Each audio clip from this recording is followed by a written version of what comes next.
Arey, nobody's Show ready. Thumbs up. excitement. Show of hands, guys. I know you cannot unmute yourself, but that's how you show your engagement. Being here 100% that just now we see Ravi spoke about. Yes, yes, I can see the screens shaking now. Amazing. And guys, you need that energy because the next person to come on screen is someone who's extremely special to me. Not that anyone is less special, but he's so special because I have had the privilege of being part of the same association as him ever since I started the business. So he has a total experience of more than 25 years, worked in various domains like manufacturing, telecom, IT, management consulting, empty your cups. He has worked with big companies like Mainframe Tech, Vodafone, Infinite Com Solutions, IBM, and Consys Global. Tell me something. How many of you started job with an aspiration to be there on the top, to becoming the CEO of the organizations? Everyone? Yes, I see hands going up. Yes. He left that position to go full time into the business. We are all taught to act like CEOs in our business, but he's the one who has been there, done that, and taught the real traits of CEO to his team. Absolutely, VK.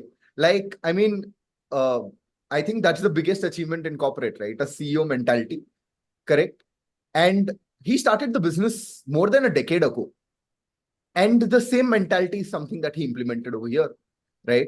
The pace at which he has grown the business now, guys, it has been on a different level altogether. So much so that he has set the benchmarks for his team. Probably he doesn't even know how many of his teammates, team members, downlines use him as a frame of reference to measure their success, right? In fact, his downlines move cities so they can be closer to him. His brain is not a normal brain. It's an encyclopedia. You can pretty much talk to him about anything and everything under the sun. He's the perfect downline that you could ask for, and he's the ideal upline to his team. His submission, 100% following every process in the system to the T. His punctuality, discipline, everything is top notch. It's something that inspires me. And in addition to that, his tracking, his grip on data and numbers is awe-inspiring. He's known as somebody who always puts the methods to the madness, right? Yeah. MJ, personally, I think I can be a little candid here.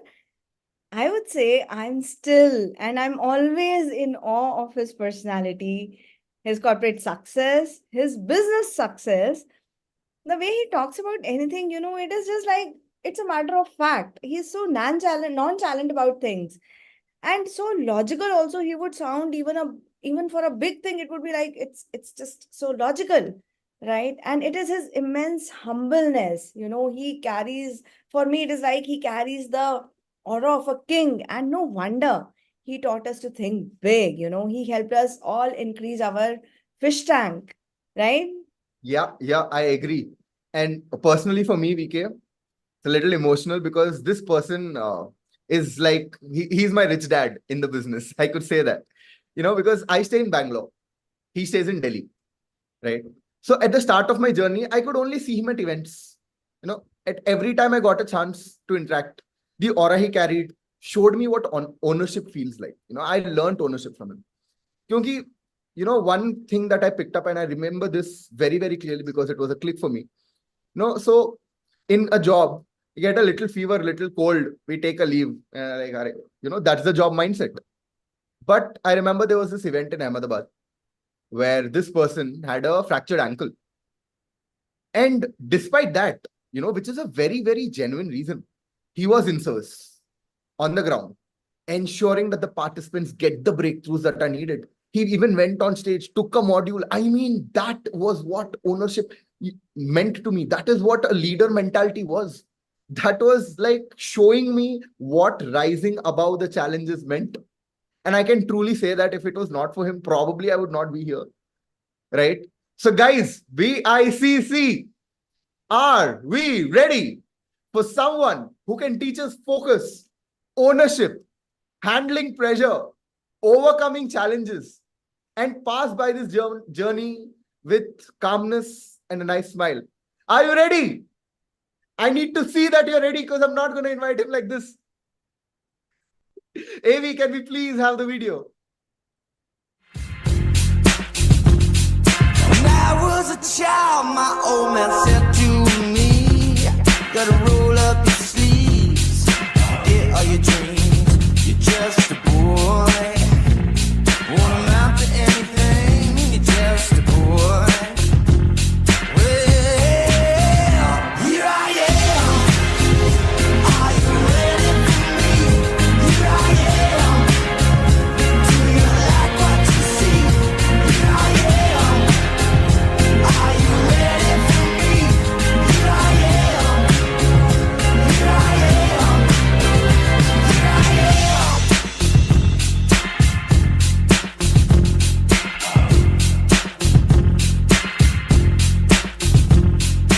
My ex-girl, she wouldn't let me be. She took what I gave, said never succeed. So I Beyond pushed even Infinity Crash harder. Course, please welcome the one and only Shantanu Shantanu Call! Kaul. Thank you. Thank you. Good morning, everyone. Thanks, Junaid. Thanks, Vibha. Wonderful introduction. Emptying my cup already. Thank you, VC Ravi. That was fabulous. You really set the tone for the next 2 days. Brilliant way to kickstart this training. If we were to just follow whatever you said, I think there's a lot more that we can take away from this than we ordinarily would have. So thank you so much. So guys, Beyond Infinity family, we are now, I think, broadcasting in 8 countries. This training, 8 countries across 6 time zones. So Beyond Infinity is really growing. So congratulations to all of you. I think by the next training we'll probably double this, right? Great. So welcome to day 1, and I have been tasked with taking everybody through. This is a session that, honestly speaking, when I first attended, and VC Ravi also mentioned it when he was talking just now. When I first attended the session is when I kind of got a breakthrough and I understood how big this industry is, because we all sign up, we all come on board with various perceptions about the industry, about the people that are associated with it, how it works, and so on and so forth, right? So we all have this opinion in our mind. And in most cases, it is not basis any fact. It is basis hearsay. Like I'll talk about myself. My whatever opinion I had about the industry was basis what I had heard from other people. And who are those people? Those are people that had tried something and not succeeded. So you can imagine what kind of an opinion they would pass on, right? If you have a friend who tried something and it didn't work, he's not going to say, I couldn't make it work. He's saying, oh, it doesn't work. That whole industry of the business doesn't work, because rarely do we accept responsibility for our own shortcomings or failures, or whatever word you want to use for it. So this session actually cleared up a lot in my mind, right? A lot of those cobwebs got cleaned up, saw the big picture in a sense, understood how big this really is, and got a lot of facts and figures. Because see, I'm a very logical kind of a guy, right? I'm more logical than emotional. People who know me well know that, right? So facts, figures make more sense. Numbers make more sense, because you can't really argue with that, right? So that's what gave me that initial, okay, I'm in the right place and this is the right company and I'm 100% in the right industry, and the business obviously then got built, because it's very important to have some kind of a belief in what you're doing. Many of us here right now, okay, are people that are very new. You saw an opportunity, somebody took you through, you sat a couple of meetings, you understood something, and then you came on board, right? You saw an opportunity to be able to do something. Then you went through the various trainings, the various sessions. So it kind of opened up your mind a bit. So that, the belief that you took the right step and you're the right people gets stronger with every training that you attend, with every session that you attend. You would have gone through the IIP, right? 21 days where you learned from somebody who's been in the business for a decade or more, right? So that belief only gets stronger and stronger, and that is important because until and unless we believe that this is the best opportunity for us, that this is the best company for us, we're not going to be able to extract our maximum potential. So that is very important, and that is what I received when I first attended the session. Of course, I've attended it. I don't even know how many times I've attended it, and every time I do, there is always something new to take away, right? So I'm gonna, over the course of the next hour or two, I'm going to share with you certain facts about the industry, and we are going to do it the old-fashioned corporate style, right, where I'm going to have a presentation which I will walk you through. This is something that I'm not used to anymore. Of course, I do take this session from time to time, uh, but it's something that we used to do back in the corporate world, right? We haven't done this because in our business we do things a little differently. It's more heart to heart, and we don't use these tools too much. So you'll have to give me a moment where I'm going to put up the presentation on screen and I'm going to walk you through this. What I have done is that I have divided it into 4 sections. Just give me a moment.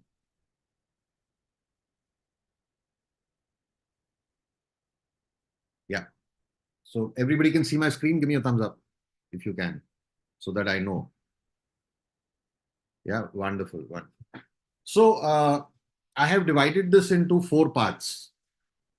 The first part, as you can see, is how this whole thing began, this industry.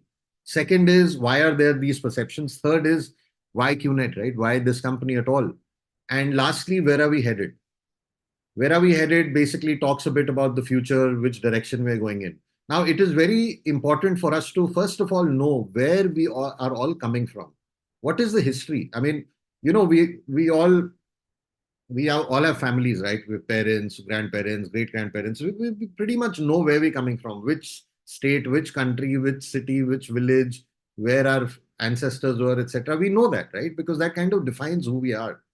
So it's very important as an industry, because it's not like the pharma industry, the IT industry, the manufacturing sector, where I mean, these are things that everybody is aware of. Our industry, like I said in the beginning, it's the common man has perceptions, they don't have facts. So what I'm going to first try and do is I'm going to give you a sense of where we're coming from, because if you until and unless you know where you're coming from, you will never be able to reach where you want to reach. You got to know the history. So uh, direct selling, right, and MLM are terms that have become interchangeable. Actually, they're not. Direct selling honestly started several hundred years ago. I mean, if you, in some form or shape, direct selling even existed in the Egyptian civilization. You can go back that many thousands of years, right? But what is documented is what we're going to be talking about. So all MLM is direct selling. All direct selling is not MLM. Okay, so first point of distinction that we have to be clear on. All MLM is direct selling. All direct selling is not MLM. So when you buy something on any e-commerce website, that is also a form of direct selling, but that's not necessarily MLM. Yeah. Now, where did this concept of jobs, etc., come from? It actually came in the industrial age, right? In the early 20th century, because before that, people were by and large self-employed, right? Everybody was self-employed. In fact, people were identified, their last name carried their trade. If you go back to the 13th century, 14th century, 15th century, the last name was the name of the trade that they were in, hammersmith, goldsmith, etc. Even in India, particularly if you see the Parsi community, Batli wala, Daru wala, Mistri, etc. What are these? These are basically names of the profession that family was from, because that is what was passed on from one generation to another. So if you were, let's say, a carpenter, right, your children would grow up and also take up that same profession. So you would have your own setup, and you would, that was the knowledge that was passed on from one generation to another. The people that were employed were essentially slaves. Okay, not a nice thing to say, but that's how it was. Anybody that was employed was essentially a slave. Yeah, and I guess that's where the term corporate slavery comes from. But this concept of employment became formal, got a formal structure only in the industrial age, the early 1900s, when industries were forming, machinery, etc., was coming in. So they needed people to work. And that's where this concept, as we know of it today, actually evolved from. Now, if we were to talk about direct selling, like I said before, I'm going to talk about what is documented, because direct selling can be traced back 4,000-5,000 years as well, right? What is documented? It starts somewhere in the 18th century, okay, the 1700s, in places like Europe, right, where there were these people called Europe and US, where these people called Yankee peddlers, right? What did Yankee peddlers do? They used to take small trinkets, soap, candles, and small things, that figurines, etc., that they would go from town to town, door to door, and sell, right? Now, not necessarily door to door, but town to town. So they would go to what was the marketplace, where the entire concept of trade would happen, barter system, etc., in whatever form that it was left in, used to be conducted from. So they would go there and directly sell it. So they would manufacture something, and then people from that family would go to different, spread out. You go here, I'll go here. The brother is going to go there. The uncle is going to go there, etc. They would go and they would sell their things. So this is the earliest documented form of direct selling.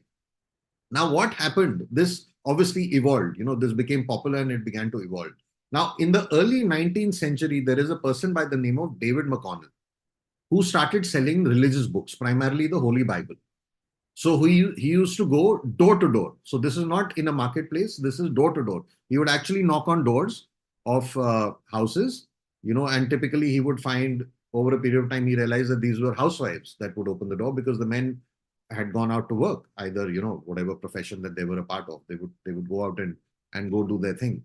So he started selling religious books. Now, because he realized that most of his clients, most of his customers were ladies, what he did was he added perfumes to it. Right? It's like, buy the Holy Bible and you're going to get a perfume with it at maybe a small additional cost. And over a period of time, that started to grow. Really well. And what he eventually did was that he expanded this. When he started to see massive growth, he expanded this, and he got this idea that, why don't I actually start recruiting these ladies, right, to come and sell the perfume to multiple houses, right? So in a way, it wasn't employment, because they were not paid salary, they were paid commission. So he realized that these housewives have a lot of time at hand. They're not doing anything. They've taken care of the family, the household chores, etc. Everything is done, and now they have a lot of free time. So he convinced them to go out, and he trained them, and he convinced them to go out and start selling these perfumes. And that was the origin of this company called the California Perfume Company. In 1886, it got formed. Right? Now, by 1902, this whole concept started to grow so fast that in the next 16 odd years, he had 10,000 women that were a part of his organization, that were going out there and spreading, spreading the markets for them and increasing the sales of these perfumes. And that is where, he expanded to Canada, and he changed the name of the California Perfume Company into today what is known as Avon in the year 1928. So Avon is pretty much, you can consider, the first direct selling company as we know of it today. Of course, this further evolved, the comp plan changed, and it became MLM as we know it today. But this is where the origin happened. And David McConnell is also known as the father of MLM. He's the guy who founded Avon. Now, if we were to go back and look at, where the early success came up from. Now, in the early 1900s in the US, there is this lady by the name of Madam C.J. Walker. There is a, by the way, there's a documentary on Netflix which is on her, right? It's like a biography. I would recommend that you guys watch it. It tells the story of this amazing, remarkable woman, right? In the early 1900s, she came up with certain beauty products primarily for the hair, right? Because she grew up with several issues around her hair, and they kind of found this way to avoid whatever problems they were having with the hair, and take care of it, and over a period of time realize that it was a product that could be taken to the market. And she started selling this. She started manufacturing it on her own, and she started selling it as well. And again, we're talking about the early 1900s. The rate at which her business and her organization grew, within no time, she had close to 20,000 women, right? Again, 1900s. Okay. She had 20,000 women that were part of her organization, that were going out and spreading the word of these products and generating sales. In fact, as per the Guinness Book, she is the first American self-made female millionaire in the year 1919. And this was the time where slavery, while it had been abolished, we all know the degree of racism that existed at that point in time, and it still does in some form or shape. But we're talking, over 100 years ago. So a granddaughter of slaves, 105 years ago, was able to create a $1 million business and earn $1 million, right? Where there was no cell phone, there was no social media. It was out and out pure word of mouth and hard work and determination. So if you think that, you can't make money in this industry, well, billions have been made since over 100 years. Yeah. So this is a bit about the history of the direct selling industry. Now, it's very important to understand that. So you got a picture of what was direct selling. We still haven't come to MLM. Please understand. Okay, we've not become MLMs yet. Or whatever examples I shared with you so far was pure outright direct selling. Okay, now let's see how this whole expanded and became MLM. So the California Vitamin Company was a company in the US, as the name suggests, in California, which used to sell vitamins. Now these guys renamed themselves and became a company called Nutrilite in the year 1939. Okay, and this is, again, at this point in time, it is still uni level. Okay, so where, let's say, if I'm an IR, I will, as they used to call it, recruit several people and, train them and give them the product, and they would go and sell. So at this point in time, the commission was only being paid out down to one more level. So hence the term uni level, right? One level of commission that is being paid. Okay. Now in the year 1945, they introduced a compensation arrangement that basically allows the downlines, right? So if the company has, let's say, 10 people, again, at the uni level stage, right? These 10 people are actually going out and selling these vitamins. Okay. Now in 1945, they took it to the next level and they said, okay, fine, all 10 of you, right? Let's work out on an arrangement where if you go out and if you're able to, let's say, as if we were to use our term, sign up 25 more people each, right? The company will give you 3% additional commission made on the sales of those people, those individuals. So A goes and does 25 DRs. Not only is A earning from his own sales, but he is earning 3% from each of those 25 people as well. Okay, so that is where this whole concept of 20 DRs and plus, okay, if you're wondering why 20 DRs, what's the big deal? It has been going on for several decades. It's a best practice, guys. It's being passed on from one company to another, from one generation to another, right? So that 3% got passed on. That further evolved into what is known as the stair-step breakaway plan, where you would have diminishing returns, where many companies today also follow that. If A goes and signs up B, let's say he gets, say 10%, right? B goes and signs up C, then B gets 10%, but A gets, let's say, 5%. C goes and signs up D, then C gets 10%, B gets 5%, A probably gets 2.5%. So it is diminishing at every step. The commission that they were paying out was reducing, where it would reach a point where that person would not get any additional commission from whatever business was happening in that vertical, right? So obviously this required people to continue to, go out and find new people, because after a point they had no benefit from those individuals. Now there were two people in this company, right, who started to feel that, this is not the best way to build business.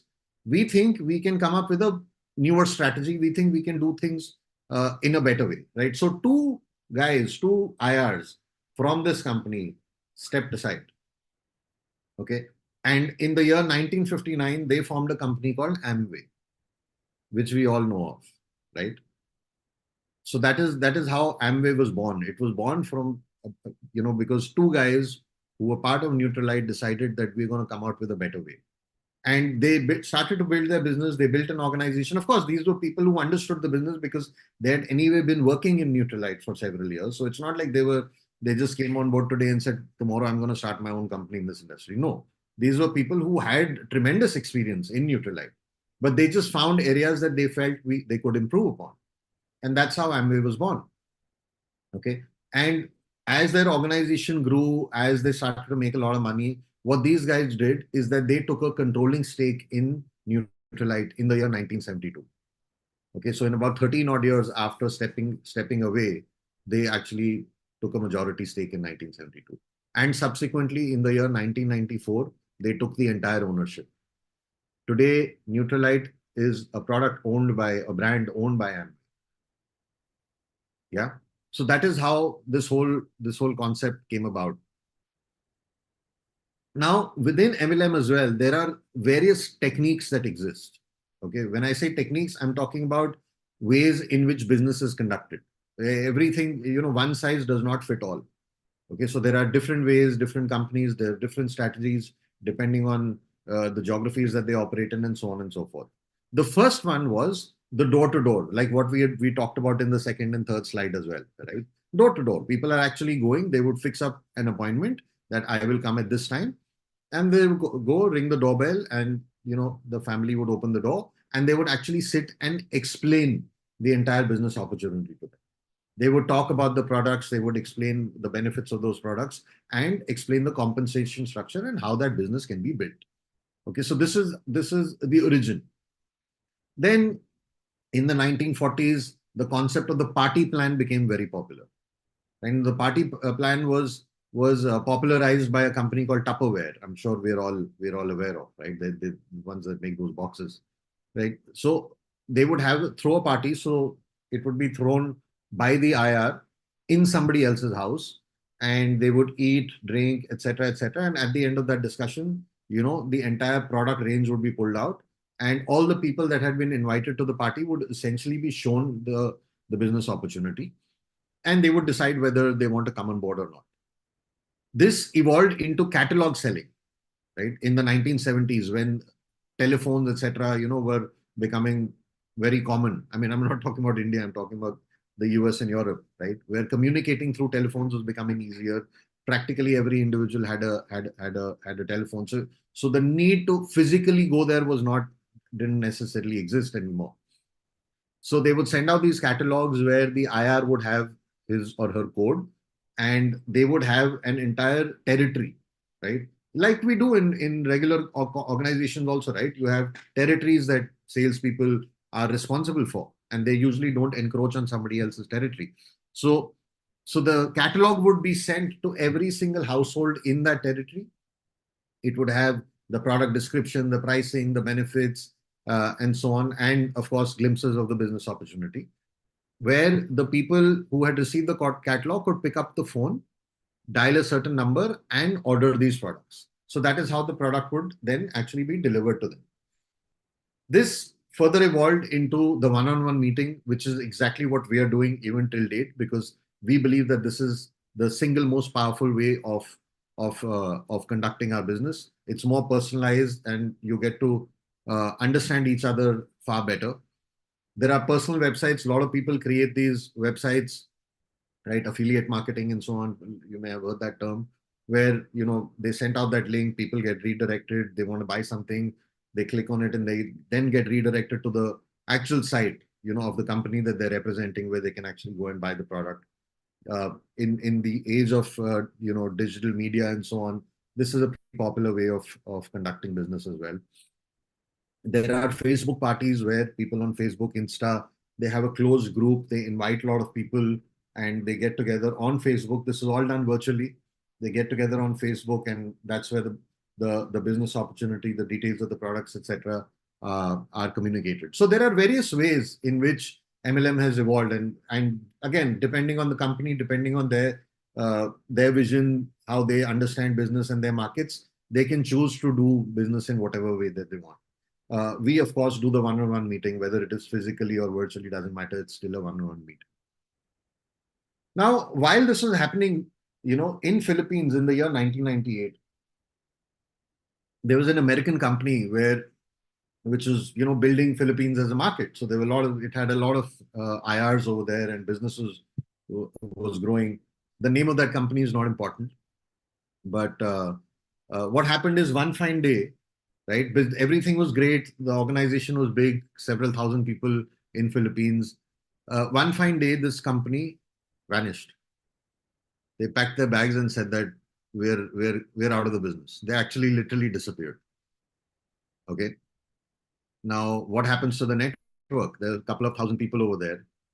Many of them had ordered a product. Because the company shut down, the product was not going to be delivered, because obviously the company has disappeared for whatever reason, right? Again, that's not important. They just vanished. There's no product. There are commissions that are pending, which had not been paid. They're not going to get paid anymore.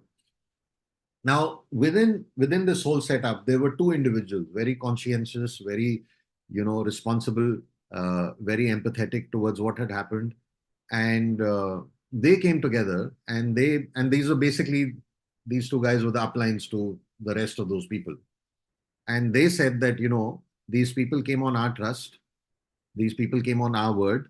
When we met them, when we spoke to them, we made a commitment to them. The company did not. The company in the US did not.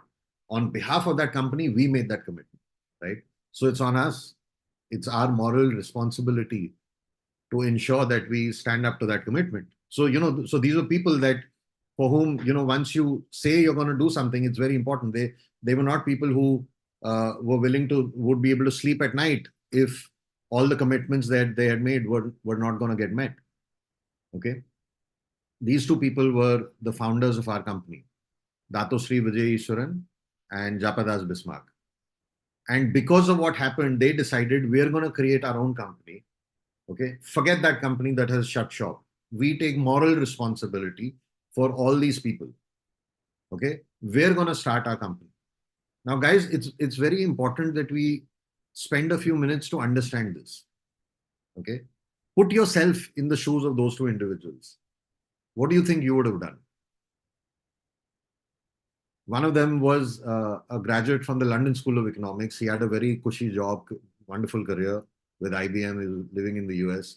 How easy do you think it would have been for them to say, hey, listen, the company shut down. What can we do? Let's pack our bags and go back to living our lives the way we used to. Most people out there would have done that, but not these two people. Right? And that speaks a lot towards the character that they possess. That speaks a lot about the kind of people that they are. And they decided to take the tougher route. The easier thing would have been to just shut shop and say, sorry, guys, what can we do? Right? Your product isn't coming. What can I do? Your commission is not going to get paid. What do we do? The company shut down. You can go check. That will be the easier thing, right? They chose the more difficult path. They said, no, we made a commitment. We're going to honor it. How are we going to honor it? We don't know, but we're going to figure it out. Okay. But that commitment needs to be honored. That is the tougher choice that they had, because they didn't have a product. They didn't have an organization. There was no legal entity. There was nothing, literally nothing. And that is how QNet was born. So you have to understand the thought process behind how this company was formed. It's not just about profitability. It's not just about building markets. It's not just about earning money. This is the heart of the company. Okay, these two people. That's the philosophy. right? That's the value system that this company was born with. And it retains that even now, till date, 25 year, 26th year running, it has still retained those same values. It still operates with those same values. And I don't know about you, but I feel very, very blessed to be associated with a company like that, because I worked in many organizations and it's all about profitability, nothing else. It's all about growth at any cost. It's all about survival at any cost. It's all about beating the competition at any cost. There's no heart in it. But that's the thought process behind how QNet was formed, how it was born. It's very important for us to understand this. Yeah. Moving on, let's understand why people have the perceptions that we do. And there is no one answer to this. There is a series, so I'm going to take you through multiple slides. And the perceptions are formed basis a combination, a little bit of this, a little bit of that, maybe all of this, all of that, and so on and so forth, depending on our appetite. Correct? So I'm going to take you through why these perceptions exist. See, we need to understand human behavior. Inherently, human beings are resistant to change. We don't like change. Okay. If it's the smallest thing as well in our lives, we don't like change. If I were to start asking you to, tomorrow morning, brush your teeth, if you do it this way, start doing it the other way, right? You will not be able to do it. You'll find it very difficult. If you're somebody who's used to, let's say you're sitting on your dining table and you're having a meal, if your glass of water is on the right side, from today onwards, start putting it on your left side. You won't like it. I mean, your left or vice versa, right? Vice versa, whatever. You will find it a little uncomfortable. If we ask you to change your routine even a little bit, you shave first, then go for a shower, take a shower first and then shave, you will not be able to do it. These are very, very small examples that I'm giving you. But it goes a long way in, in helping ourselves understand who we really are. So human nature by default is to resist change. We have done it for centuries, we have done it for millennia, and we will continue to do it. Okay. Anytime somebody brings up a new way of doing things, it will be faced with resistance. It always like that. Anytime somebody starts talking about a new way of doing things, it will be faced with resistance. Anytime somebody comes up with a new theory of how something has been happening, we will face resistance, right? We will resist it. I mean, people like Copernicus, Galileo, these guys were threatened. They were jailed. I mean, Galileo was jailed. Why? Because he came up with this theory. He's saying it's not the earth, but it is the sun that is the center of our universe. Can you believe that? Because prior to that, everybody believed that the world revolves around the earth, right? I mean, the universe, right? We are the center. We are stationary. We are not moving. People used to think that the world is flat. I mean, there's a very famous book also by that name, but we actually thought that the world is flat. It's not a sphere. So people who came up with this new theory that, listen, the number one, the world is not flat. Number two, we are not the center of the universe. It is the sun. They were jailed. Why? Because it went against all the things that have been taught for centuries. And a lot of those things had a religious angle to it, right? Because it came from religious books and so on. So there was a period in Europe where there was a big fight between religion and science. The two were not able to come together. There was a big fight between them. And anybody who propagated a theory which went against the norm of several hundred years, there was a huge pushback. Imagine people were jailed. Albert Einstein's theory of relativity was considered impractical. There are so many inventions and discoveries that have happened, that have taken that theory of relativity forward today. But when he first came up with it, it was ridiculed. Thomas Edison, Nikola Tesla, these were great inventors of the 20th century, 19th, 20th century. Most of their ideas were ridiculed at that point in time. Tesla came up with the concept of Wi-Fi more than 100 years ago. Can you believe it? But he was ridiculed.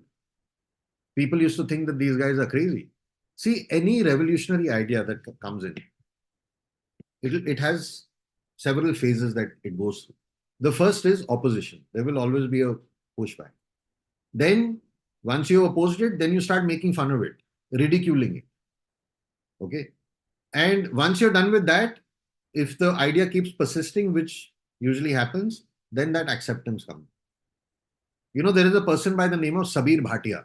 Many of you know who he is, many of you may not. Okay. In the 90s, he came up with this concept.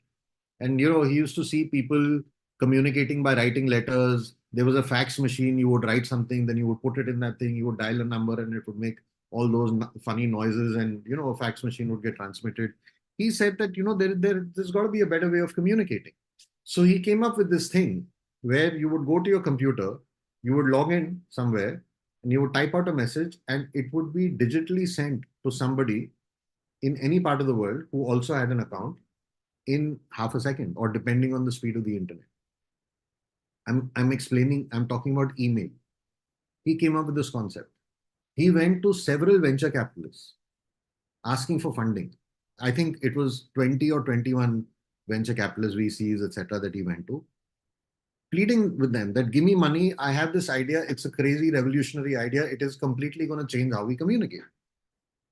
And VC after VC rejected his idea. Said, are you mad? First of all, this is impractical. Secondly, you are not even going to charge the people. Like, do you pay for your email? You don't. Nobody pays for email, right? They said that where is your revenue model? If you're not even going to charge people, how are you going to make money? Where is that money going to come from? And he kept getting rejected and rejecting. Finally, because it persisted, because it was the better way of doing business, doing things, of communicating, Hotmail was formed. And eventually Microsoft purchased Hotmail for $400 million 30 years ago. That's probably $1 billion in today's money. That's how Hotmail was formed. Our industry, network marketing, has basically gone through the same. Tremendous opposition. And of course, depending on which part of the world you're in, that phase may differ. So you could be in a part of the world where it is brand new, right? So there is only opposition. There is zero acceptance.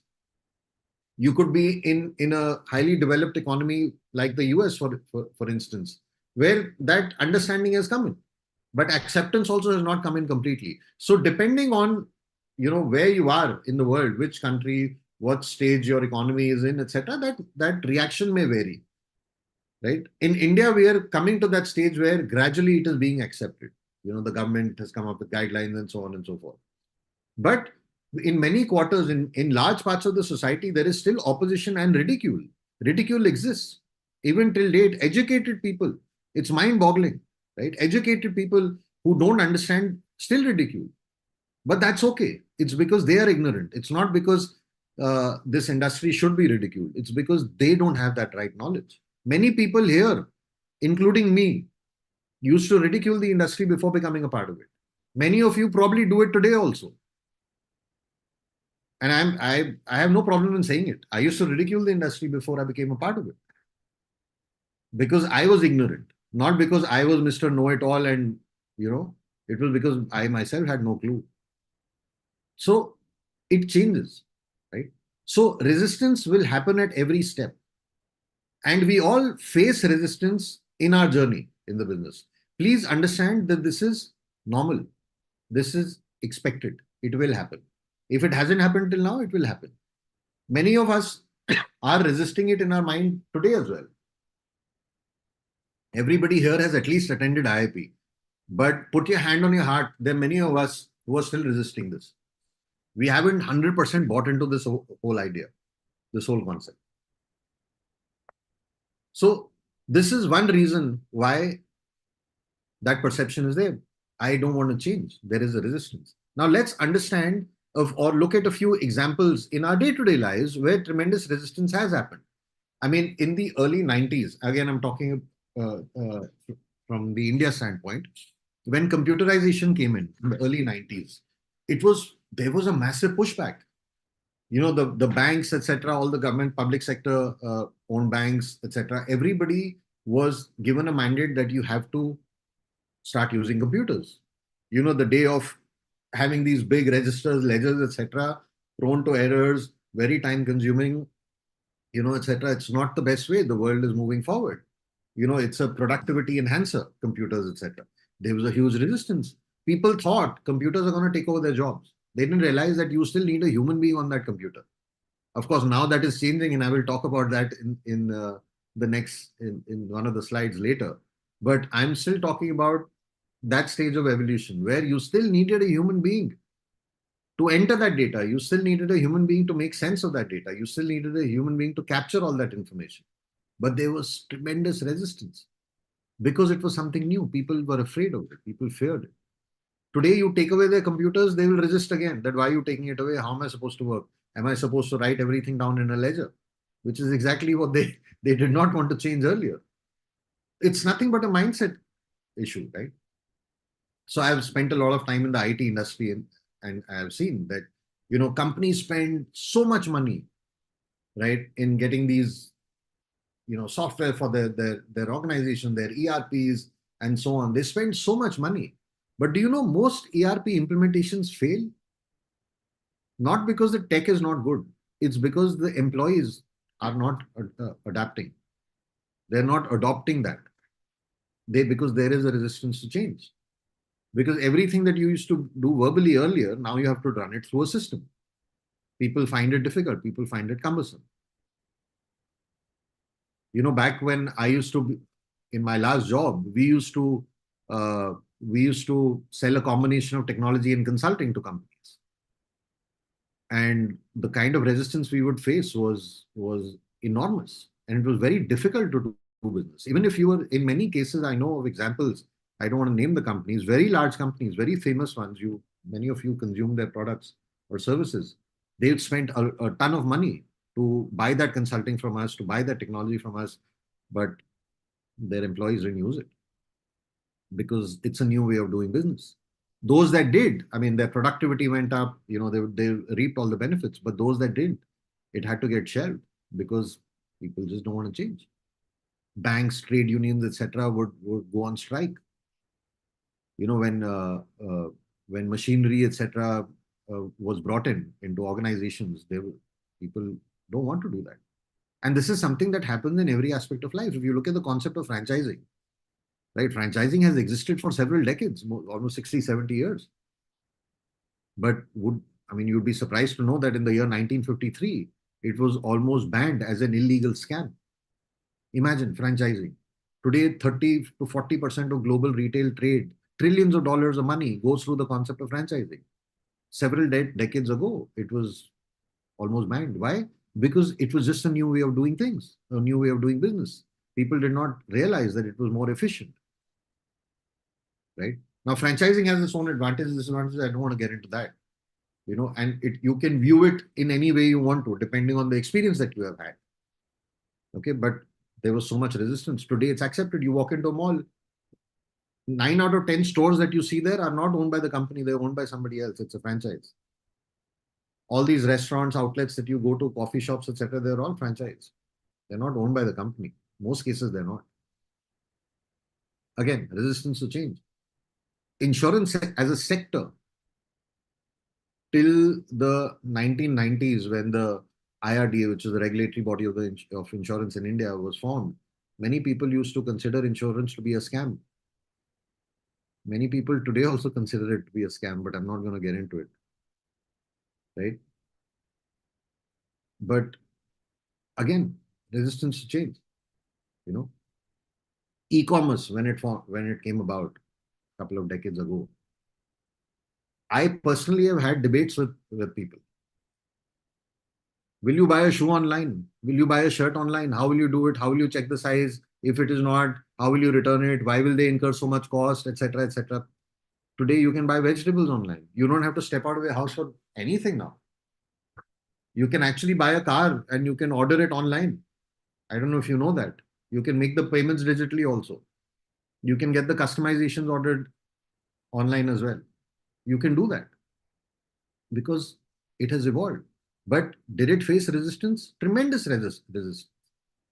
And that resistance slowed down its growth, but it couldn't stop it because it was just a better way of doing business. You look at the concept of climate change. There are still people who think that there is no such thing as climate change. The weather is changing radically. The summers are getting hotter, the winters are getting colder. But there are people that will argue that there is no such thing as climate change because they're still resisting it. If I were to drill it down one more level, because it's important for us to talk about where it would be faced in our sector, let's come down to the entire retail sector, right? We're in some form or shape connected to the retail sector, right? All the people born in the 80s or prior to that would remember this Kirana store, right? This in every locality. Of course, it's still there. It hasn't become non-existent, but in every locality, there used to be these shops. So one shop would sell bread and milk and so on and eggs. Another would sell poultry items like maybe chicken, etc. You could go to a separate store that would sell only clothes, separate store that would sell household items. So there was these mom and pop stores that would sell different things. Okay. And that's how business was conducted for decades and decades. Now, at some point, this evolved into departmental stores. Departmental stores as a concept came in around that time, maybe in the late 80s and early 90s. What do you think the mom and pop store owners did? They fought back, they pushed back. They said, "Oh, you're playing with our livelihood. You're kicking us in our stomach. We can't feed our children. We can't do this. We can't do that. How will we survive? These people have more money," and so on and so forth. Right? Massive resistance over there. But what happened? Eventually, it persisted. Why? Because departmental stores was a better way of, as a customer, as a consumer, for me, it was a better way for me to buy my stuff because I could go, instead of going to 10 different stores, I could go to one building where they have marked out, correct? If I want to buy poultry items, I'll go over here. If I want to buy meat, I'm going to go over here. If I'm going to buy vegetables, I'm going to go over here. If I have to buy kitchen items, I'll go here. If I need to buy detergent, soap, etc., toiletries, I'm going to go over here. It is all marked out. It is in one central location. So it's easy for me. I take a cart, I just dump everything in it and I pay for it and I leave. So what do you think happened? It persisted because it was a better way of doing things. Now, has it killed mom and pop stores? Not entirely. They're still there. They're an integral part of the local economy.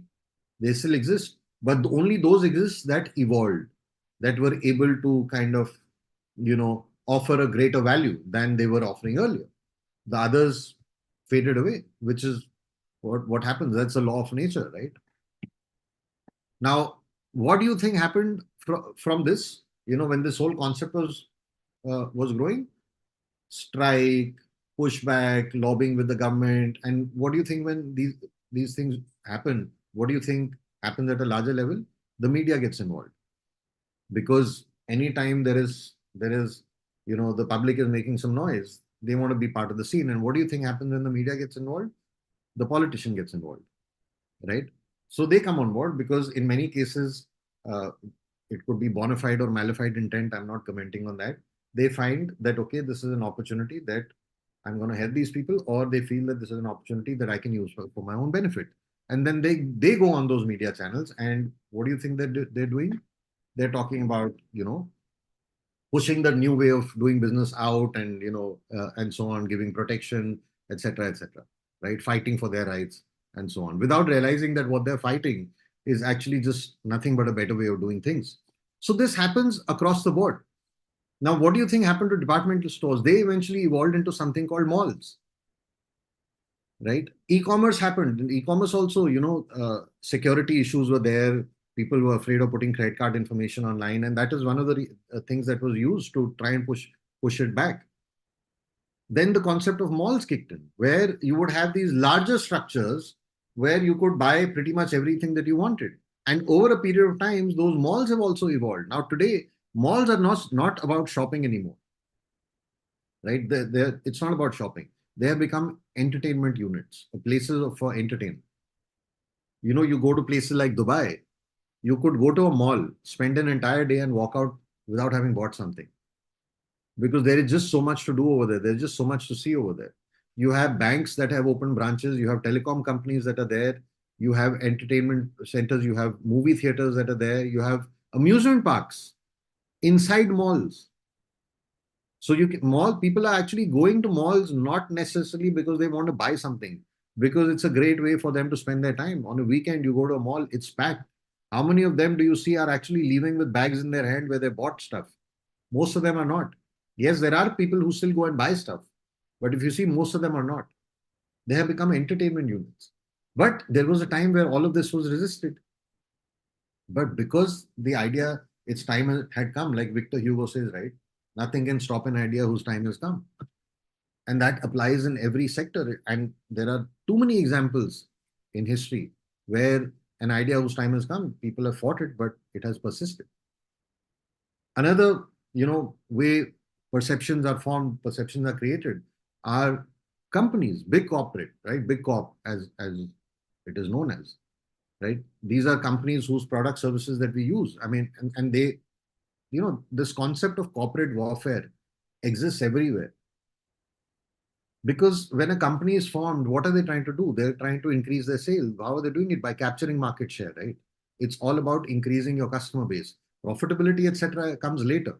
But initially, it's all about capturing that market, capturing that customer base, right? So it's all about sell, sell, sell, sell, sell. Because the greater market share you have, the more relevant you are, and so on and so forth.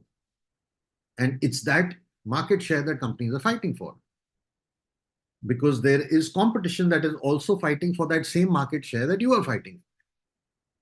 And you could have two companies in competition, three, there's several, right? But usually the prominent ones are only two, three. If you look at any industry, it usually comes down to a smaller number. So if you look at beverages, Coke and Pepsi have been fighting it out for decades. Okay.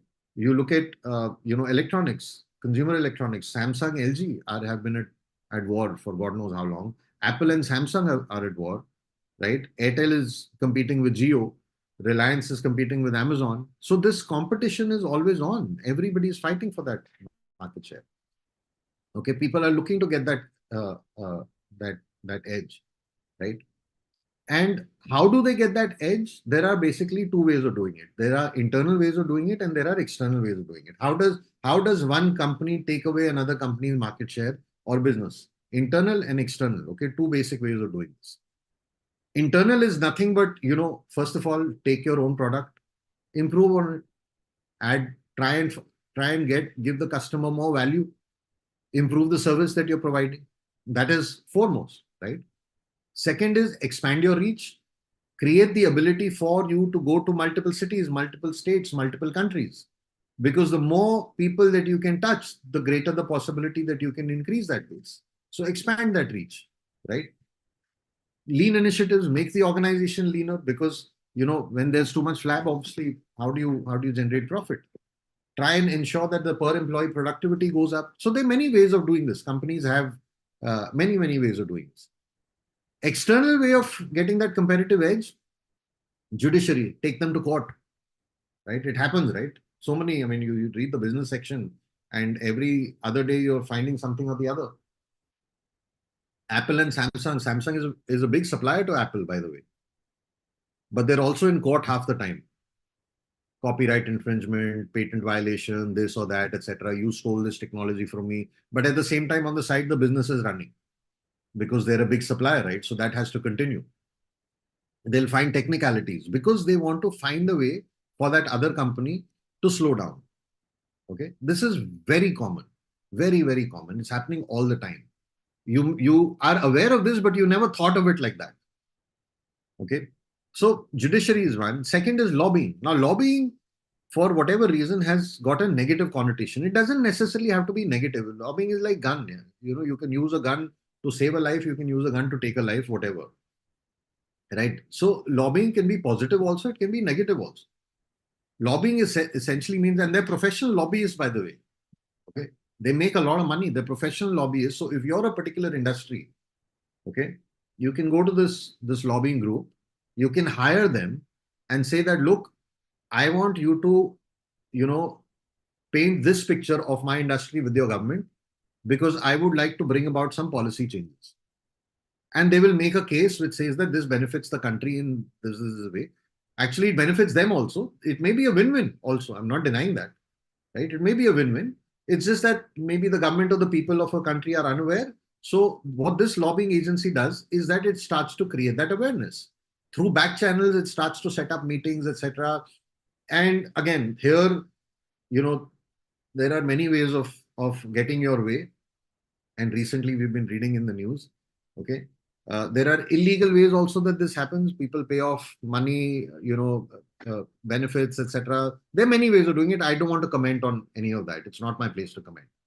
But people use lobbying to get a certain advantage. If you look at Tesla, Tesla has been lobbying with the government of India for several years now, that reduce your import duty so that we can come in. Okay. Now, what do you think the competing Indian automobile companies are doing? They're also lobbying with the government that no, you should not reduce that import duty because it will kill us or it will have a huge impact on us. And we are your local organization, right? You don't want to benefit a foreign company by taking away business from a local one. Is that fair in a free market scenario? Maybe not. Maybe not, right? But that's how it is. And several examples like that. So when one company is trying to make a move, another will try and stop that. I mean, you look at e-cigarettes and vapes, you can buy cigarette, but you can't buy an e-cigarette. I mean, you can still buy it, but it's not legal, right? Microbreweries, if you look at it, for many years, they were not allowed to come in, particularly in places like Bangalore. Why? Because the existing companies that were selling, that were part of the alcobev sector that time were resisting that. So this is another way for companies to get competitive advantage. Okay. And the biggest one, of course, is the media. It is known to be pretty much the number one influencer for us, or source from where we form our perception. It's the media. It plays a very, very big role in how we perceive things, in how we process information, in how we absorb it, and how we form those opinions. It plays a very big role. And more often than not, it's not a very good role. Okay. And why is that? I'll try and explain it to you.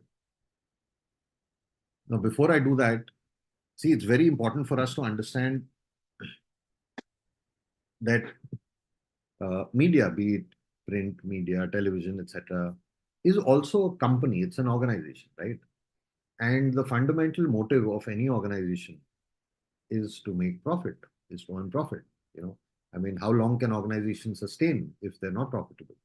So that's the underlying objective of any organization. So media houses are no different. So let's not say that because you're a media house, you shouldn't earn profit. I mean, why should they not? How are they going to pay salaries? I mean, how are they going to earn money, right? How are they going to run their organization? They need money, okay? Like any other company. The company that you work for is no different, by the way. Okay, so first of all, let's understand there's nothing wrong in that. That's the reality. That's what needs to be done. So all media houses are also for profit. Okay. Now, how does the media make money? If I give you the example of newspapers to start with, how does a newspaper make money? It sells it and you pay a certain amount, right? Per newspaper, there's a subscription, and you pay for the whole year, and they'll give the newspaper to you, whatever, 7-8 rupees, whatever it comes to.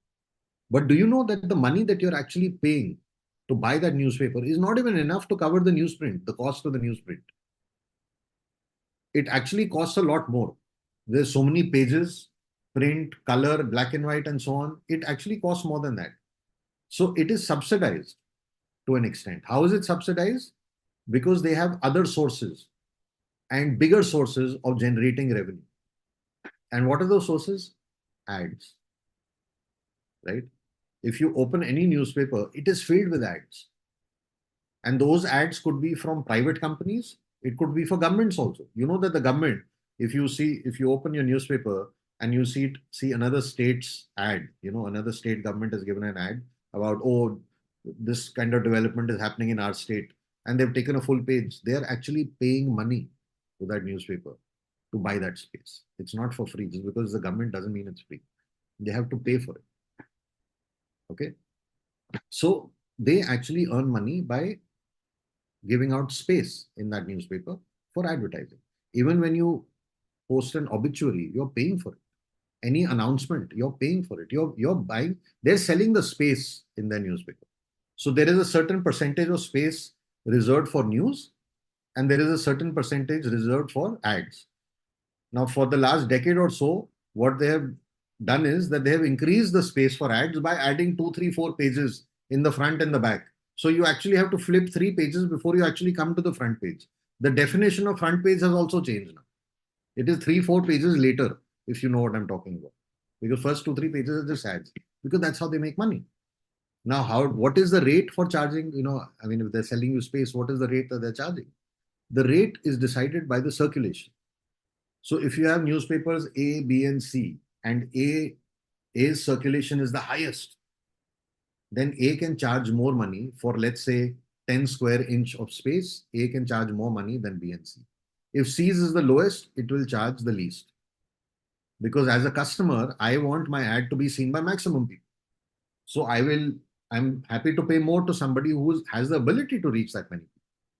So that's how they sell it. It is sold per inches. Similarly, on the television, it is sold per seconds. There are slots that are sold 10 seconds, 20 seconds, 30 seconds, 40 seconds, etc. On website, it is sold by number of hits that website gets. On things like Instagram, social media influencers, they charge basis the number of followers that they have. So there is a way to monetize everything. YouTube, how many subscribers you have, people are finding ways to monetize it. The higher the number of subscribers, larger the number of subscribers, more money that you can charge. Okay. Now, if we were to talk about television, how does one decide? Because there's no physical copy being sold, right? There is something called TRP, television rating points. So all channels have something called TRP. If your TRP rating is high, you can charge more because it means that more people are watching your channel. If your TRP rating is relatively low, you will charge relatively lower. Okay, that's how it works. Now, what is one short way of increasing your circulation or increasing your TRP? What is the best way to do that? Give the people what they want. And what do people want? Again, think about it. We want sensationalism. You get a newspaper today with a positive news, tomorrow you get it with a negative news. Chances are you will only look at the headline of the positive news, but the negative news you will read from the first alphabet to the last, till the full stop. You will read it. Because again, it's human nature, right? We get attracted to sensational stuff. That's why they have these crazy headlines, right? If you turn on the television, a news channel, you have these anchors who are literally like, I mean, the way that the voice modulation, etc., breaking news, this, that. I mean, how they give you teasers of the news that they're going to show you, carefully selected words, etc., because they want to tell you that something sensational has happened, right? Stay tuned to my channel. Don't go anywhere. Correct. So the more sensational the news, the greater the chance that we will sit back and we will watch all of it. There is a need for negativity that exists. You look at your WhatsApp groups, how many times you got a WhatsApp message of some happy story, some guy went to a village, planted 1,000 trees. You don't read it. Some guy went to a village and burned down the village. You will read all of it. You will forward that to every single group you have. You will sit and debate. This guy's gone crazy, etc. But the good news, right? The good Samaritan, nobody's talking about that person. Again, it's nothing but human nature. And the media also knows that. So today we live in a time where the content is not deciding the TRP. What TRP you want is deciding the content. So you want higher TRP? Okay, let's create some news. Or let's take some news and paint a completely different picture and make it whatever we want it to be. And there is very big money over here. If you look at this, these are new figures, right? This is 2024.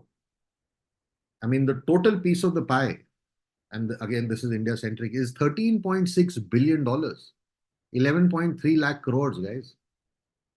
That's the total piece of the pie. Within this, digital obviously takes up the largest chunk, almost $7 billion. Television is next, about $3.5 billion, and then there is print, and then gaming, cinema, etc., etc.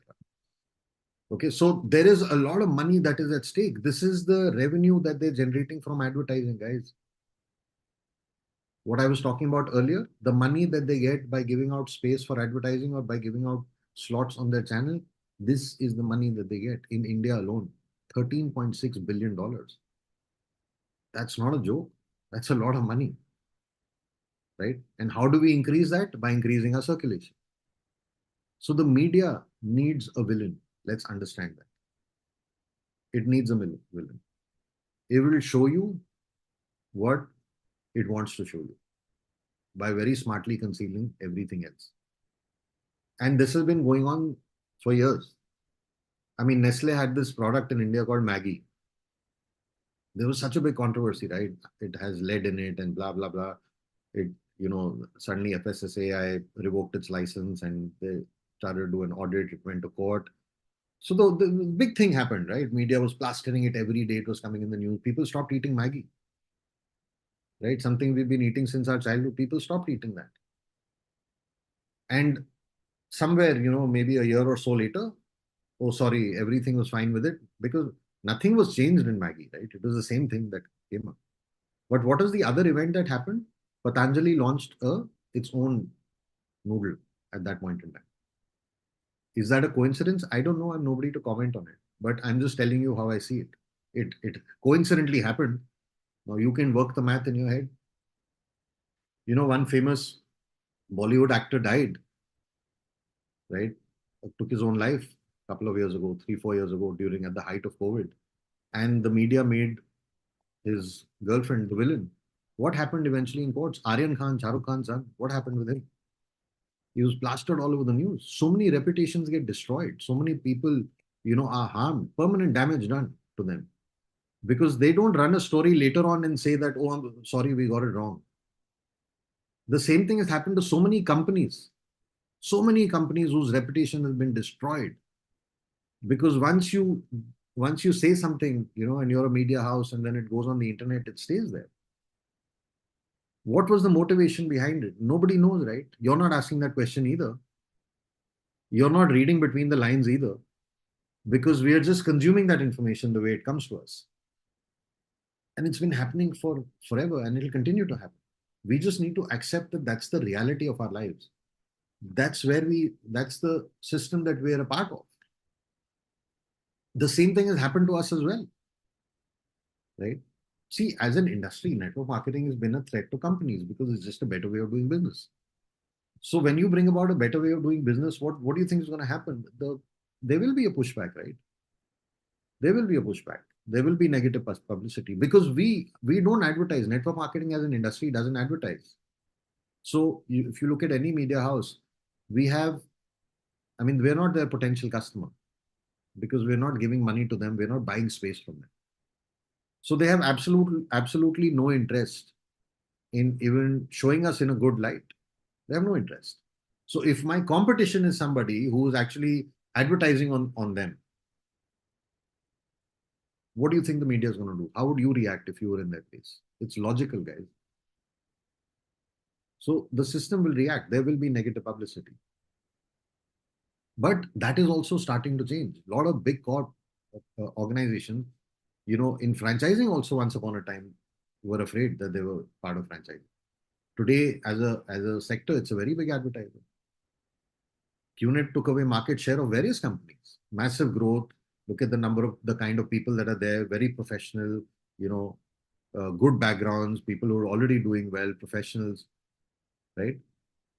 So obviously there will be a pushback, right?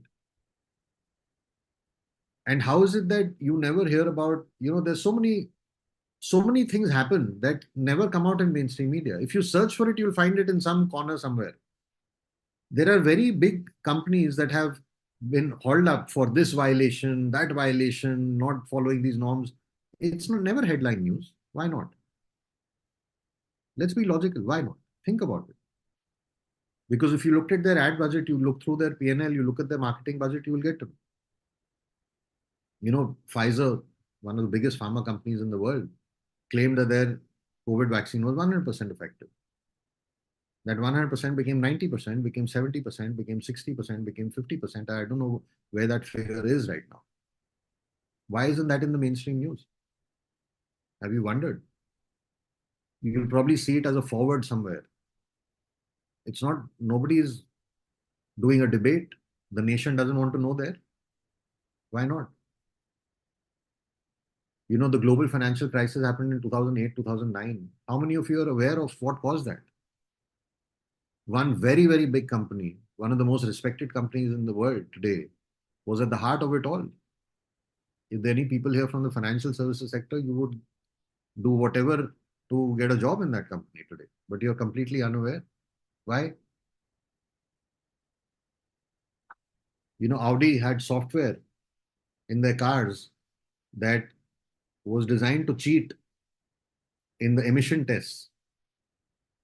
They flooded cars in the US because they had a certain software that would give wrong results when it was checked for emission norms. Why? How many of you are aware of that? And take any sector. Financial services sector has been the maximum. How many scams have happened in Indian banks? Do you remember the name of who are the people that caused that scam? How many cases RBI has hauled up? How many bad loans given? HSBC paid one of the largest fines in recorded history of close to $2 billion because they could not prevent money laundering. How many of you are aware of that? Many of you probably have bank accounts over there. So why don't you know about these things? Think about it.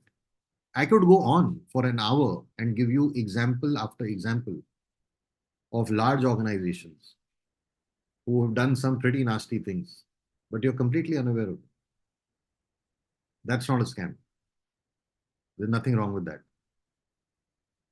So you got to understand, our industry will not advertise. Okay, because that's the whole concept of the industry, right? Remove the mad cost and give it to the distributors who are actually going out there and generating that sale.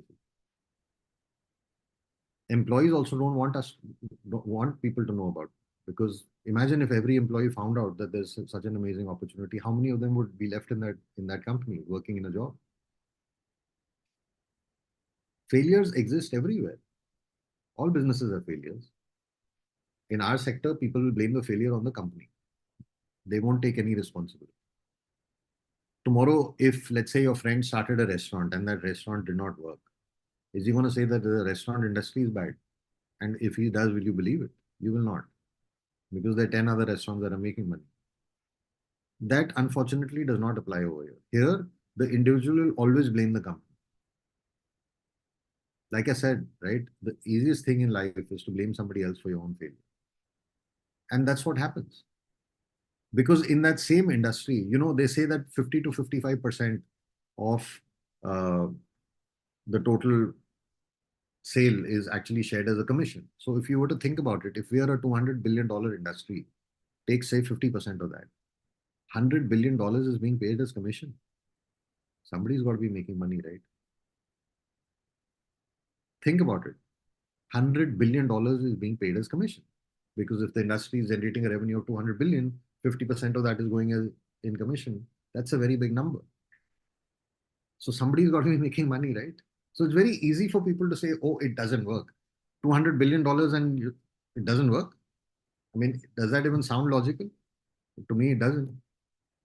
But perceptions get created because you will have friends, they will talk. I had friends, they had talked and I formed a perception. It was basis somebody else's failure. And then this whole thing of, oh, I didn't make money, so it must be a scam. Right? Because I could not make money. Now let's understand this a bit, okay? Because I mean, it's such a loosely thrown term. People latch onto it without even fully understanding and appreciating the difference. See, in any legitimate direct selling company will have a few components, right? That's how the puzzle becomes complete. The pieces of the puzzle, right? They will have a legitimate product or service. A product or a service that can be consumed and it is of value. Okay. There will be a proper comprehensive compensation plan that will be in place. Okay. There will be no money paid by the company for recruiting an individual. We don't, you know that, right? We don't get paid for recruiting people. Nobody is in the business of recruiting people. Only when a product or a service is sold does a commission get paid. There are policies and procedures. We have that very robust, right? Code of ethics is in place. Everything is in place. And most importantly, there is a solid training mechanism in place. Some of you probably wonder, been in the business 6-7 months, kitna train karte hain? How much do these guys train? Right? Because there is one training after another. Why? Because we believe that it's important. You can't succeed without that. Now, in a pyramid scheme, or what can be considered a scam?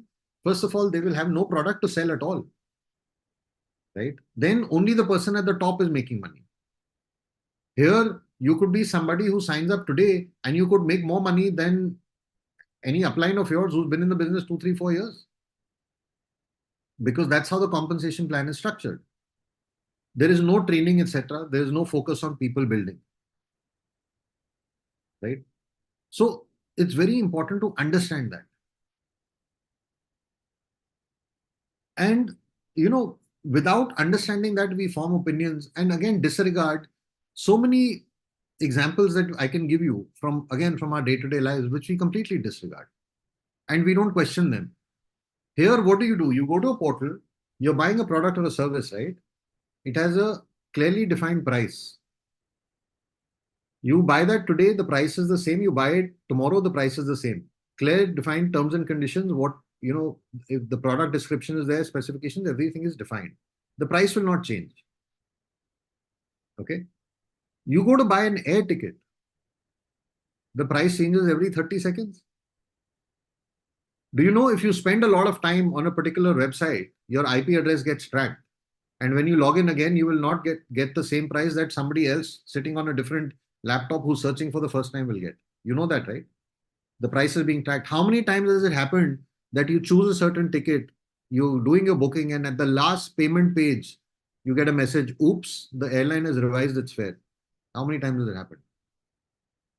So next time you get on a plane, speak to the person sitting next to you. It is a near guarantee that person would have paid more or less than what you paid. For that same flight, which is taking both of you from the same location to the other same location, you're going to get the same quality of service. There's going to be no difference, but you paid a different price. That's not a scam. Sometimes you can buy a business class fare at the economy class fare because there's an offer running. That's not a scam. That same service, you're paying different prices. You book a hotel, and then your friend books that same hotel for the same dates a few days later, near guarantee you will get a different price. That's not a scam. You walk into a movie theater, you buy a beverage, a soft drink, and a sandwich. What is the price that you're paying for it? It's probably 8 to 10 times more than what you would pay in a store if you bought it outside. That's also not a scam. We're all using Zoom right now, correct? Every other month you get a discount code. How many of you are aware of it? It's not, they don't put it up on their website, on the homepage. So I have paid X and somebody else uses that coupon and he pays us 0.5, he has paid 0.5 of X. How? For that same service. Does that seem all right to you? But why is it that we never question those things? And somewhere where there is a fixed price, which is not changing, complete transparency, you even have the comp plan which tells you what this is the breakup. 55% paid as commission, so much going to R&D, so much going as net profit. Everything is there. But we decide to question those things. Why? Where is this thought coming from?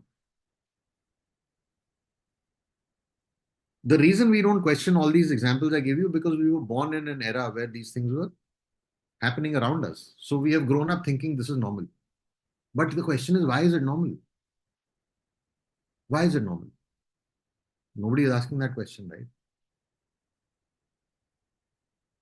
But when it comes to our industry, we'll start to ask questions. Why? Because a perception has been created somewhere in our mind. It's nothing but perception. Your perception forms your reality. Now, what do we need to understand is it really a scam?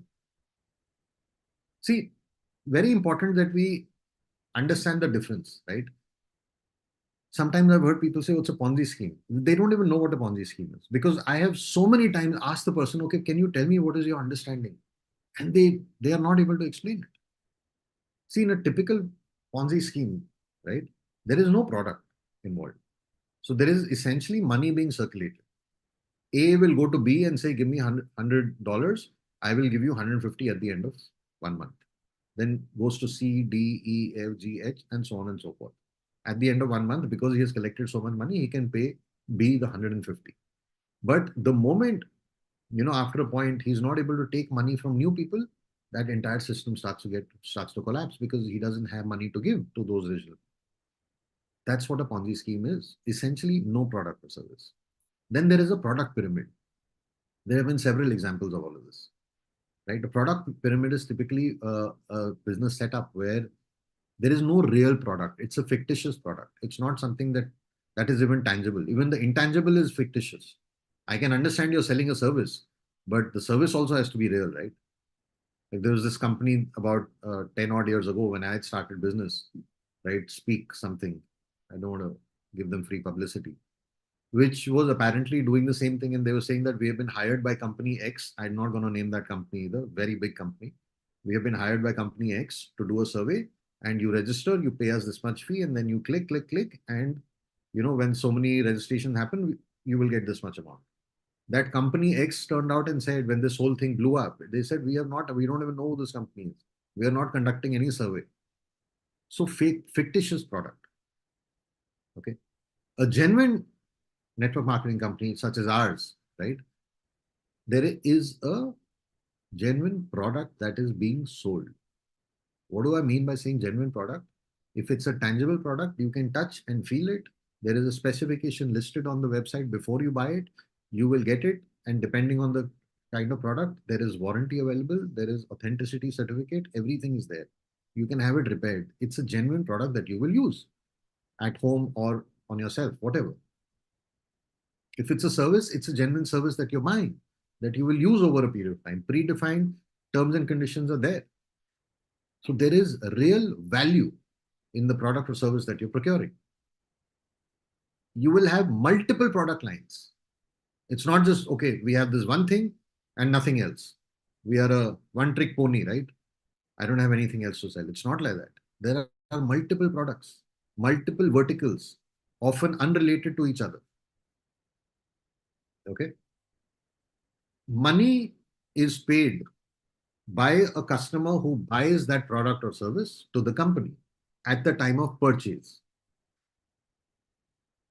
The referrer gets paid commission after the purchase has happened of the product or service, or rather the sale from the company's standpoint. When the company has sold a product or a service, that is when the commissions get paid. There is no commission paid for a person to be recruited. Oh, you come on board. So no money is paid. Okay, so it's very important to understand that. And this is how any company which is not in our industry is also operating. If you're a car salesman, when do you get paid commission? When you sell a car. If you're working in a store in these multi-brand outlets, etc., when do you get a commission? When a product is sold. The only difference is in our setup, it happens at a multi-level. It's not one level, right? Now, again, why is there this perception? Because historically, there have been many Ponzi schemes that have existed. Many, right? That are doing business in the guise of being an MLM. There are many companies that came and shut shop overnight. They found it a way to make quick money. So 8, 10, 12 months, do some big bang, this, that, make a lot of noise, collect money, and then boom, gone. And loosely, their model looks the same. There have been many genuine companies also, people who came with the right intention because they understood the power of the business. They understood the power of the industry. They thought that it would be a great way to give regular people a chance at entrepreneurship. They started with the right intent, but running a company is not everybody's cup of tea. It didn't work for whatever reason. So they shut down. Businesses fail all the time, right? You can choose any industry. There are always genuine businesses that are failing. Right? So all of this is happening as we speak. It will continue to happen. But for us, as people who are part of this industry, it's very important for us to understand the difference. To reiterate key differences, no money being paid for recruitment, commission being paid only after a product is sold or a service is sold, multiple products, different verticals, training program, etc. is something we've already talked about. We need to understand the difference because the general public carries that perception. Oh, it must be that business, the chain business where you have to make a chain, where you have to make members, etc., etc. They don't even know what they're talking about, really, more often than not. Another reason perceptions get created is because people feel, and I'm just taking forward from whatever we spoke in the last slide, that the success rate is very low. I mean, if you, this is, I don't even know what to say. Success rate is low means what? I mean, tell me something where success rate is high. Think about it. Where, tell me one setup where the success rate is high. I mean, you look at engineering, okay? I mean, in India, IIT is the number one, considered number one, right? Globally, they're in the top 10, so some of the IITs. Do you know that there are totally 9 lakh applicants who apply for the joint entrance examination? And they're fighting for only 16,000 seats across all the IITs, the new ones included. That's a 1.7% success rate. That's not low. Doctors, right? Everybody wants, in India, people want to go to AIMS, All India Institute of Medical Sciences. Now there are a few new AIMS that have come out. 300,000 people are applying for it. And they're fighting for 2,000 seats. That's a 0.6% success rate. MBA, people want to go to the IIMs, right? In India. 200,000 people sit for that exam, the common admission test, right? They're fighting for 5,000 seats. That's a 2.5% success rate. Now think of it. Many of us here are parents. Tomorrow, if your child comes to you and says, you know, I want to, it's my dream. Your child is in the 10th grade, says, I'm going to join IIT and then I'm going to go do my MBA from IIM. Are you going to seriously tell your child that, listen, the success rate is very low, so let's not do it? Don't even waste your time. Is that what you're going to say? What are you going to say? What will your answer be? As a responsible parent, you say, very good. You know, I believe in you. You go, give your best. I will create an ecosystem for you, right? Where you don't get distracted. You want tuitions? Tell me. You want coaching? You want to get extra books? Tell me what you want from me. I will provide that. But you give your heart and soul, study hard. I know you will succeed. Then 1.7% is not going to bother you. It is not going to play on your mind. But with regard to this industry, many people are saying, oh, the success rate is very low. The success rate, guys, is irrelevant when there is effort involved. This is not gambling. In gambling, you can say that and say, I don't want to take a chance. In business or in any of these walks of life, success rate is irrelevant because it all depends on the effort that you're putting in. I mean, think about it. Many of you here are in jobs, right? The company that you work for, how many CEOs does it have? How many? So you could be in a company of 100,000 people, it'll have one CEO, right? You'll have that executive leadership committee. There are typically 7 to 8 people in that. That's the next level of leadership. And you have a board above that, 10 to 12 people. That company could be 100,000 people, 200,000 people, 500,000 also. How many people are at the top? So if you're a guy who's just out of college applying for a job, will you think that, oh, this company is 200,000 people, but there's only one person at the top, which means the success rate is very low. I shouldn't join this company. Is that the logic you are going to apply? If you're a highly motivated person who has big dreams, you'll be like, okay, I'm going to work hard and I'm going to make sure I reach the top. That's what your attitude is going to be. How many generals are there in the army? How many? There's one chief of staff, and I believe there are 7, 8 lieutenant generals below that, and then major general, right? How many people in any country go on to actually play any form of professional sport? In India, you know, you're unlucky if you want to be a cricketer because we're a nation of 1.4 billion and every kid, at least every guy, at some point has picked up a cricket bat in his life. Every kid wants to grow up and be a cricketer. So how many people are you actually competing with? But people go on and become professional athletes and sports, right? Sportsmen. How do they do that? Because they're not looking at success rate. They're looking at the effort that they need to put in to succeed. You know, many people here who are either in a job or running some other business, traditional business of their own, you'll be part of some industry, right? So there could be some people here from automobile manufacturing. There could be some people from the IT sector. There could be some people from healthcare, from pharma, from life sciences, from biotech, from FMCG, from, you know, the financial services sector. People from across the board, right? Think about it. How many companies can you name in that sector? So if you're here from the IT industry, How many IT companies can you name? Most of you will not be, will struggle to write 10 names. Most of you. Why? Does that mean that there are only 10 companies there? No. There may be hundreds of thousands, but you know of 10 because they're the ones that are the biggest. So apply that math. Doesn't that logic apply here as well? Success rate is meaningless unless you're gambling. Because success rate in our business, like any other business, is dependent on your effort. Like any other walk of life that we've talked about, is dependent on your effort, on your attitude, on your mindset, on the number of hours, the hard work that you put in to succeed, on your belief system, and so on many other things. In fact, if you were to ask me, if you look at percentage wise, I feel that the success rate in our industry is fairly higher than what it is outside. 90% of all new businesses will shut down by the end of 1 year. It's a fact, published fact. So success rate is irrelevant. Let's not go down that route at all. We need to focus on our effort. What is it that we can extract from? Another perception that people carry is that it's a pyramid and only people at the top make money.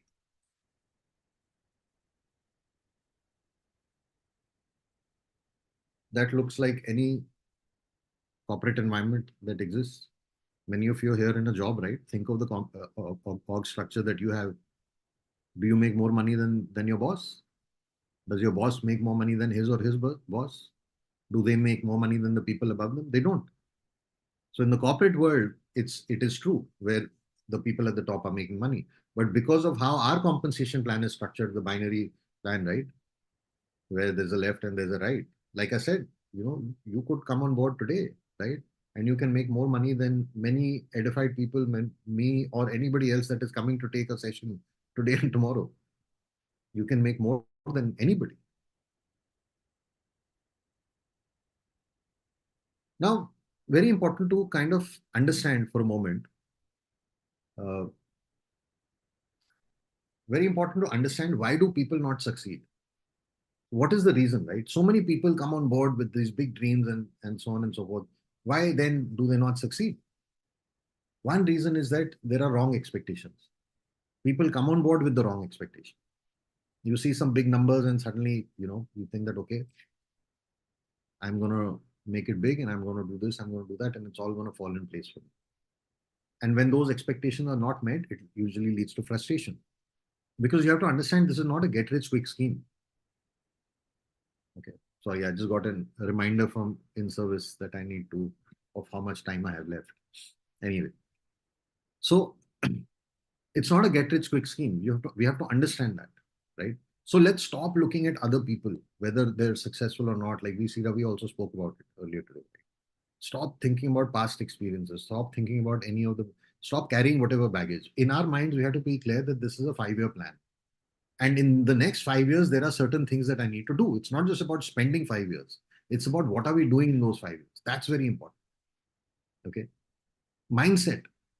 The biggest reason for success or failure in anything in life is what's here between these 2 years, right? It's our mindset. We have to be coachable, right? We have to be willing to learn everything that's coming our way.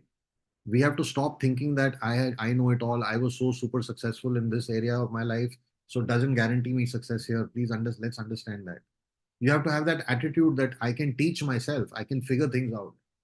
You have to be ready for delayed gratification, because what happens to all of us who've been in jobs is that we are used to that monthly, instant gratification. We get that salary every month, right? So we're used to that. We put in effort for 30 days and we get paid for it. Businesses don't work like that. It's like you raise a child, right? It's a process. You went through so many years of education. It's a process. Things like gardening, cooking food, it's a process. It's not like you chop everything, put everything in, and the food is ready. It does not work like that.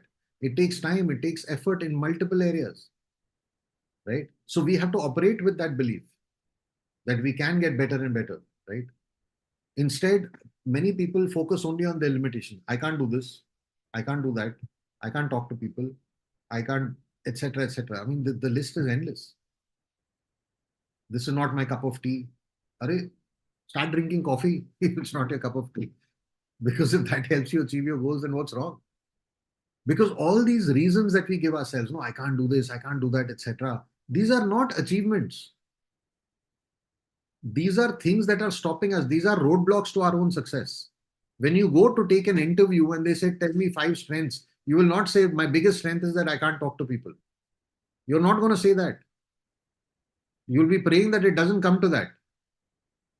It's an area of improvement, right? So the smart thing to do is identify what is it that you can't do and work on that and build your business. Because it's not just about building your business, it is helping you as an individual. Those same qualities will help you in every aspect of your life as well, right? So it's important to work to build ourselves constantly. Training, again, VC Ravi also spoke about this, right? Many people don't invest enough time in training, right? Or feel that I'm going to go and attend this training only to make money, right? But we have to understand, I get it so many times. Why do I need to attend VSEL again? Why do I need to attend system every week? Why do I need to go to VCon again? I just went to BI. I'm already getting that, right? I'm motivated. I don't need an event. I'm very motivated. I can see everything, etc., etc. I don't need to learn new things because I've understood everything. I can do it my way. And when things slow down, they start to begin the process. They begin to question the process that, oh, maybe this thing is wrong in it. Why? Because I'm somebody who's 6 months old in the business. I couldn't do it the right way. So maybe I am right. I can't be wrong, right? The process must be wrong. Correct? We get into that zone. Training is important, guys. Training, without training, you saw a couple of slides ago, one of the most important aspects of a genuine direct selling company is its training program in place. Because that training is there not just to help us build our business, it is to help us build ourselves individually. And so many go to trainings, never miss a training, but there's no action after that. There is no activity, or there is no consistent activity. We come back from a training, 2 weeks, mad energy, then puss, gone. Right? And then we wonder why am I not earning the checks? So many of us, no goal, no dream, no objective, don't even know why you're doing business. You ask somebody why you're doing business, financial freedom. When somebody says that you know that they don't know why they're doing the business. Because the mindset is such that all our lives we are programmed to use our knowledge and skills to help our employer achieve their goals, or help my business partner who took me on board achieve his or her goals. That's the mindset that we have. Entrepreneurs do the exact opposite. They have a clear goal in mind. They have a vision in mind. They then acquire the skills and the knowledge that they need in order to fulfill that vision, in order to achieve those goals. That's the difference in the mindset. Many people will, like we spoke earlier, right? They will use their current personality attributes as a roadblock and say, I am A, B, and C, I am so and so, I cannot do this. That's not the mindset of an entrepreneur. So, because it's easier to not work on yourself and continue to live a life wanting more, rather than work on yourself and then live a life that you've always wanted. It's comfort zone, right? So many people don't succeed because they just quit too soon. Showed 3, 4, 5 plans and say, okay, it's not working out for me. I mean, they are, I mean, it goes to show, what are the kind of dreams or goals that they had to begin with. Because if you're willing to walk away from that because 3 of your friends said something to you about the business, or somebody in your family said something, that says a lot about the importance of that goal in your life to begin with. And then they will go write blogs and make comments and make our entire process sound like, oh, look at how they're doing, and it's not right, and there's got to be something wrong. They're teaching everybody it's a good thing that you're being taught, right? How is that a negative? So these people will somehow find ways to convert positives into negatives also. Why? Because somewhere deep down, that's the root cause, is that 4 or 5 of your friends or somebody said a few things. You didn't see the result that you thought you would see. and within a month they decide that it's not going to work. So these are some of the reasons why these perceptions get created. It's very important for us to understand this and work on this and not fall into that trap as well. Let's quickly move on now. I'm really pressed for time. So I'm going to kind of run through this a little fast because there's certain things at the end that I want to devote some time to. Okay. Why QNet? We talked a bit about the genesis of how the company started, right? These are those two individuals that I was talking about earlier, Tato Sri Vijayeshwaran and Japadas Bismarck, right? And these are people you will hear from. They will come every day at VCon. They're going to talk to all of us. And believe me, some of the greatest life lessons that you will learn, that you will acquire is going to be at VCon when you're there, with your teams.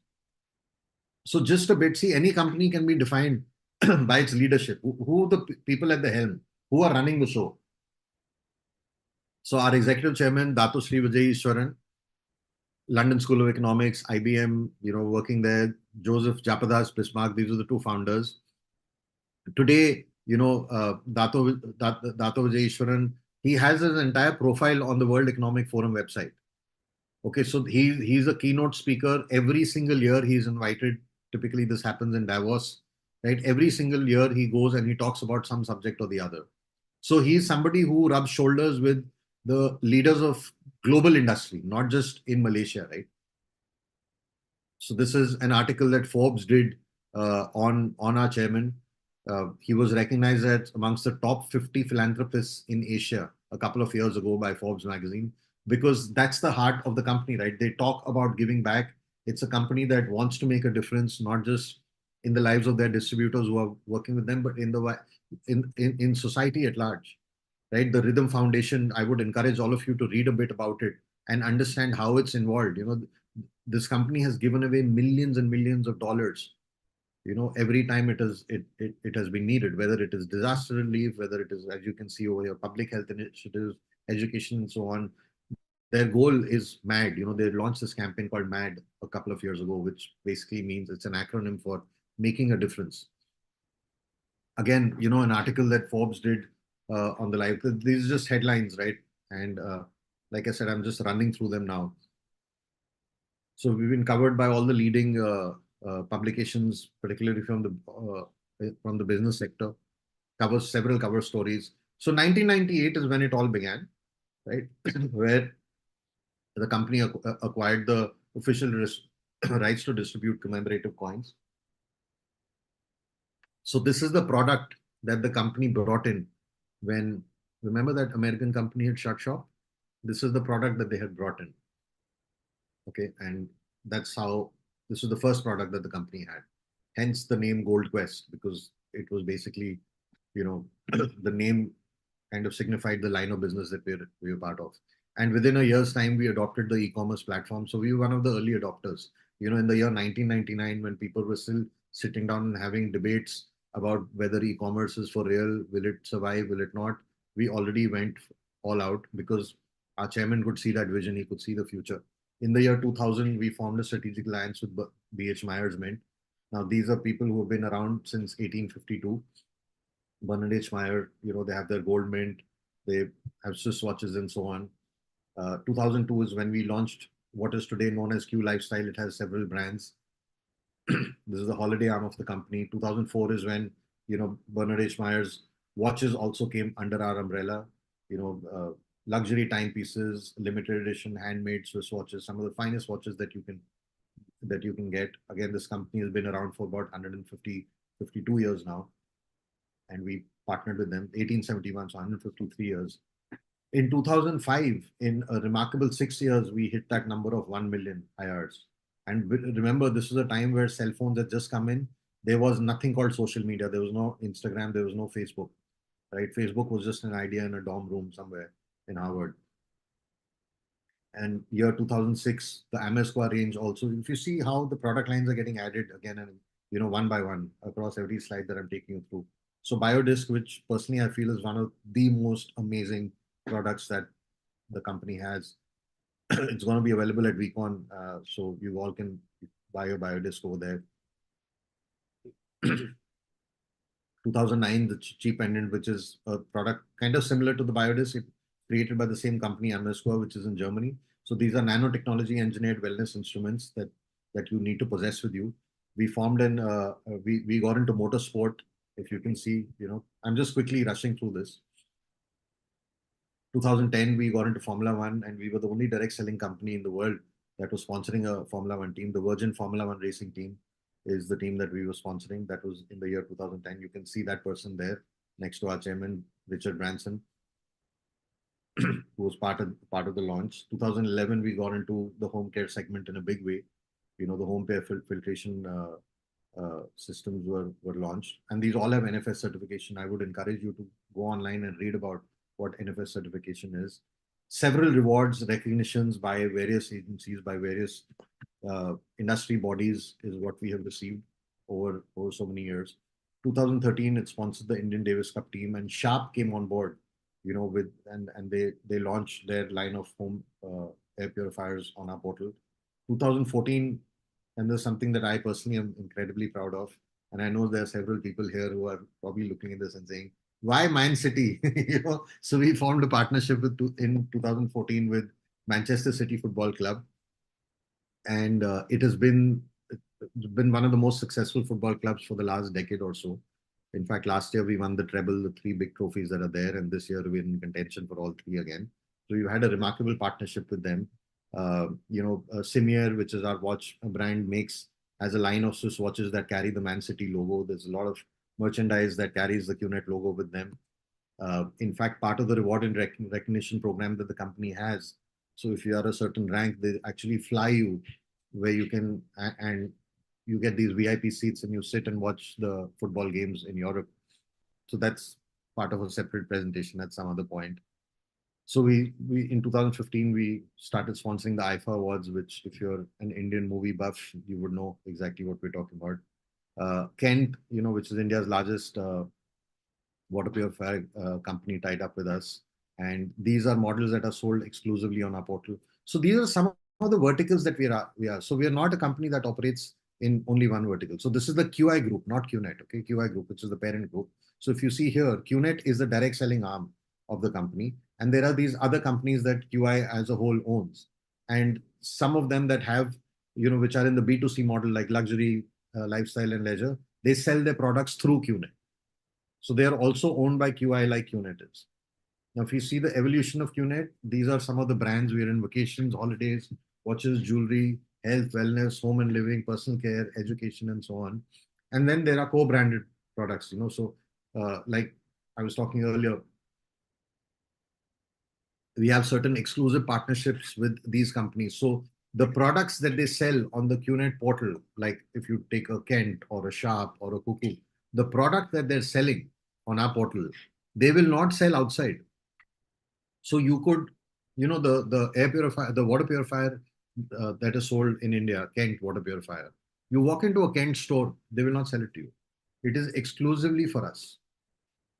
And I'm just going to quickly take you through a visual representation. So this is the Amesqua, energy and wellness, a $1 trillion industry. So if you think about it, if you look at it, we are part of all multi-billion or $1 trillion industries. Lifestyle, travel, $1 trillion industry. Luxury and collectibles, multi-billion dollar industry. This continues with the luxury and collectible segment. Home care is a $1 trillion industry. Again, continuing with home care. This is, your beauty and so on and so forth. Nutrition, again, a very, very big segment out there. And we have a line of products. And I would encourage you to go to your portal, spend some time. We regularly have product trainings as well. I would encourage you to attend that because it's very important for you to know what these things are. What is it that the company is selling? High-end crockery and so on. That was the oxygen concentrator that had been launched. Now, quickly, I would wonder, I'm really pressed for time. So I'll try and run by quickly. Where are we headed? So we started with where it began. Then we understood why there are these perceptions that exist. And then why QNet, right? I mean, it's important for you to understand that you took the right step by becoming a part of this company. Right? You may have taken that step first, but understand that that step was the right one. Now let's understand where are we going, not necessarily as a company, but both as a company and as an industry, where are we headed? Which direction are we going in? Now, in India, for a long time, there was no regulatory body. There still isn't actually, right? But there was no uh, rule and regulation. There was no 10 bullet points that said that if you're a company from this industry, how should you operate, right? There was no checks and balances as such. There was no grievance redressal. There was nothing. Okay. So we have, in a sense, been laggards when it comes to policy change. If you look at all the developed countries, you look at the US, you look at Europe, even Malaysia, Japan, Thailand, China, and so on, UAE, they all have regulatory bodies. They all have a mechanism which gives space for companies to flourish, which gives protection to all stakeholders that are involved, and so on. Right? In India, there were no guidelines for the longest time. We, in one of the slides, we talked about Ponzi schemes and pyramid schemes running business under the guise of being an MLM, right? Now you understand the difference between all of those things. So there were many companies. So everybody looked the same, right? You're giving money and you're basically promising a return. That's illegal anywhere in the world, okay, including in India. So there were no guidelines. So that only began to change in the year 2013, because there were so many companies that came, and media also, without realizing, they played a constructive role, because there was so much bad press at one point for all the direct selling companies in India, right? There was so much bad press that the people who were actually doing business the correct way got involved with all the industry bodies like FICCI, ASSOCHAM, etc., and they started raising awareness. So you have the media to thank for that. So that was one good thing that came out, where the government also started to wake up and take a notice, that they realize that, okay, there is something very big happening over here, and we need to put a formal structure in place. You can't just let it run like that, because harassment will continue to happen, and there'll be no way for a consumer, for the end guy, to know what is the difference between right and wrong. So a high level interministerial group was set up under the Department of Financial Services. Department of Consumer Affairs got involved. It proposed a new law. They said that we need to be able to separate a Ponzi scheme, a pyramid scheme, from a genuine, direct selling company. FICCI and KPMG came up with a brilliant report in the year 2014. It's freely available online. You should go through it. A white paper was then published. And this now we're talking 2015. Draft guidelines came out for the industry. The guidelines said that if you're a genuine direct selling or network marketing company in India, what is the framework within which you need to operate? And this got ratified in the year 2016, and multiple state governments, because of India's structure, the state governments needed to implement this one by one. So in terms of regulations, what is the way forward? Like I said, state governments are adopting it. This is ongoing. Consumer Protection Act got amended in the year 2019. The direct selling rules are formulated. So there is a lot of good work that's happening when it comes to the industry from a regulatory and legal standpoint. In fact, when I started in the business, it was all gray. Today, we are far better placed, because there are clear data. There are, the government is there, which is saying that, okay, here's the white paper, here's what you need to have. The courts have stepped in. So it's all black and white now. There's no gray. In my time, when I got started, it was all gray, right? Everything was subject to interpretation. Now it's not. So we're in a very good time, when it comes from looking at it from a legal standpoint. This is the perfect time.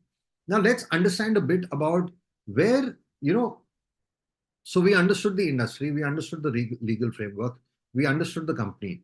But how does this fit into the overall economic scenario that is existing, that is playing out, right? Let's take a quick look at that and understand what is happening in the global economy. Barring one headline over here, which is from June 2023, all of these are from the last 2 months, all the other three headlines. US recession risk.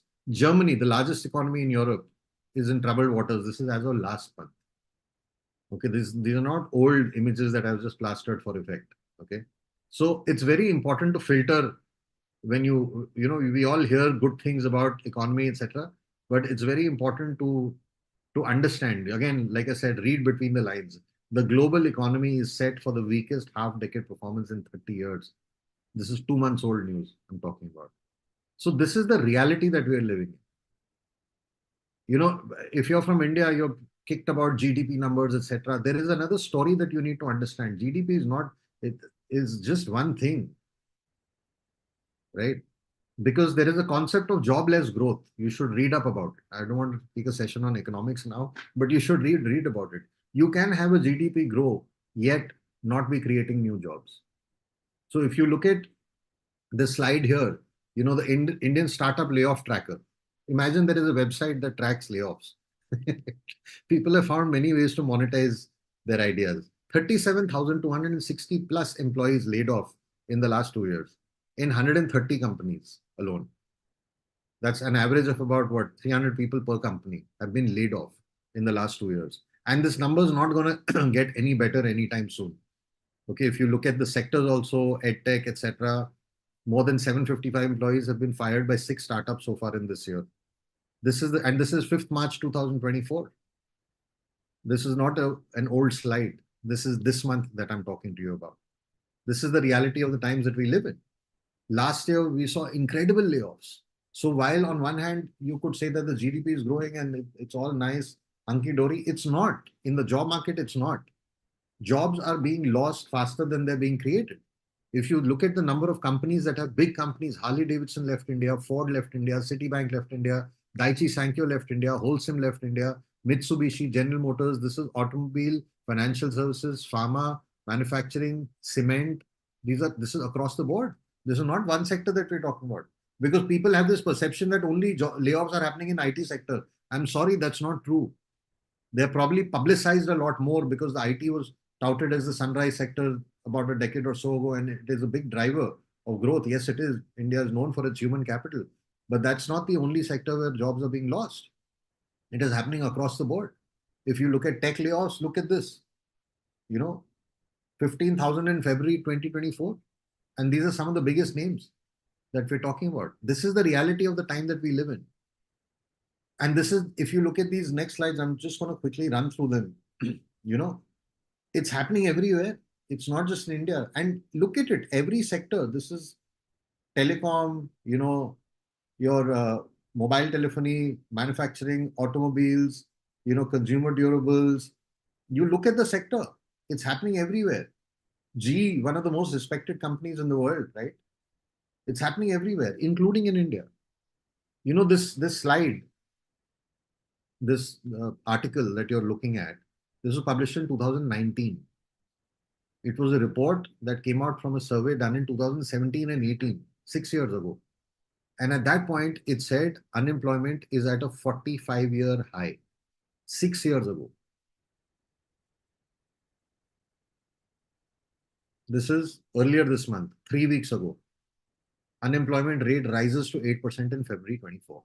This is 3 weeks old, 1st of March. So where are the jobs? We can be happy looking at the GDP growth, right? But where are the jobs? The reality on the ground is very different, which is why I said it's important to read between the lines. Let's not get carried away by this, all the chest thumping that you hear of. Understand what is actually happening. This slide may be very old. It talks about jobs in the time of Corona. I've still kept it over here. Why? I mean, it's been 4 years since COVID happened. These are some of the sectors that were, that had a massive impact on the job front, where either demand or jobs or the entire industries shrank. Why have I kept this? Is because this whole thing can happen again. The whole thing can happen again. There is a great degree of uncertainty, that resides around all of us. Let's not be fooled thinking that everything is fine, there is growth happening, etc., which is true. But anything can happen at any point in time. We need to understand that. We need to be prepared for the worst. I personally know people during COVID, extremely successful, in their corporate careers. A couple of, self-employed business owners running profitable businesses got wiped out overnight. So we are in a rapidly evolving, rapidly changing environment.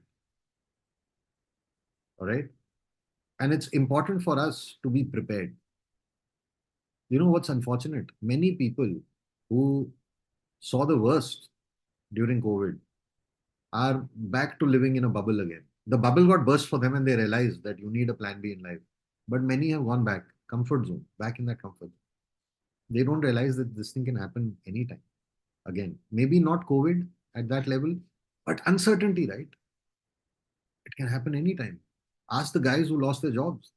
I was reading an article where a person in a Fortune 50 company got laid off while she was on vacation.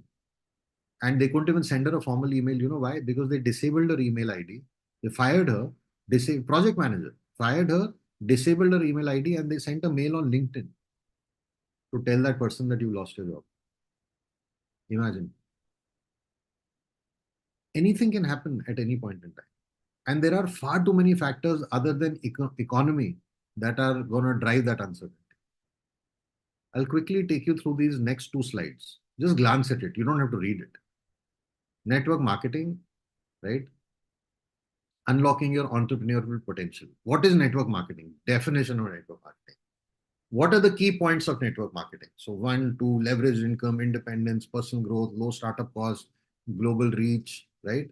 What are the benefits of being a part of this industry? Potential for financial freedom, passive income, flexibility in working hours and location, right? Now, this slide, right? You are looking at this and thinking, okay, he has done it.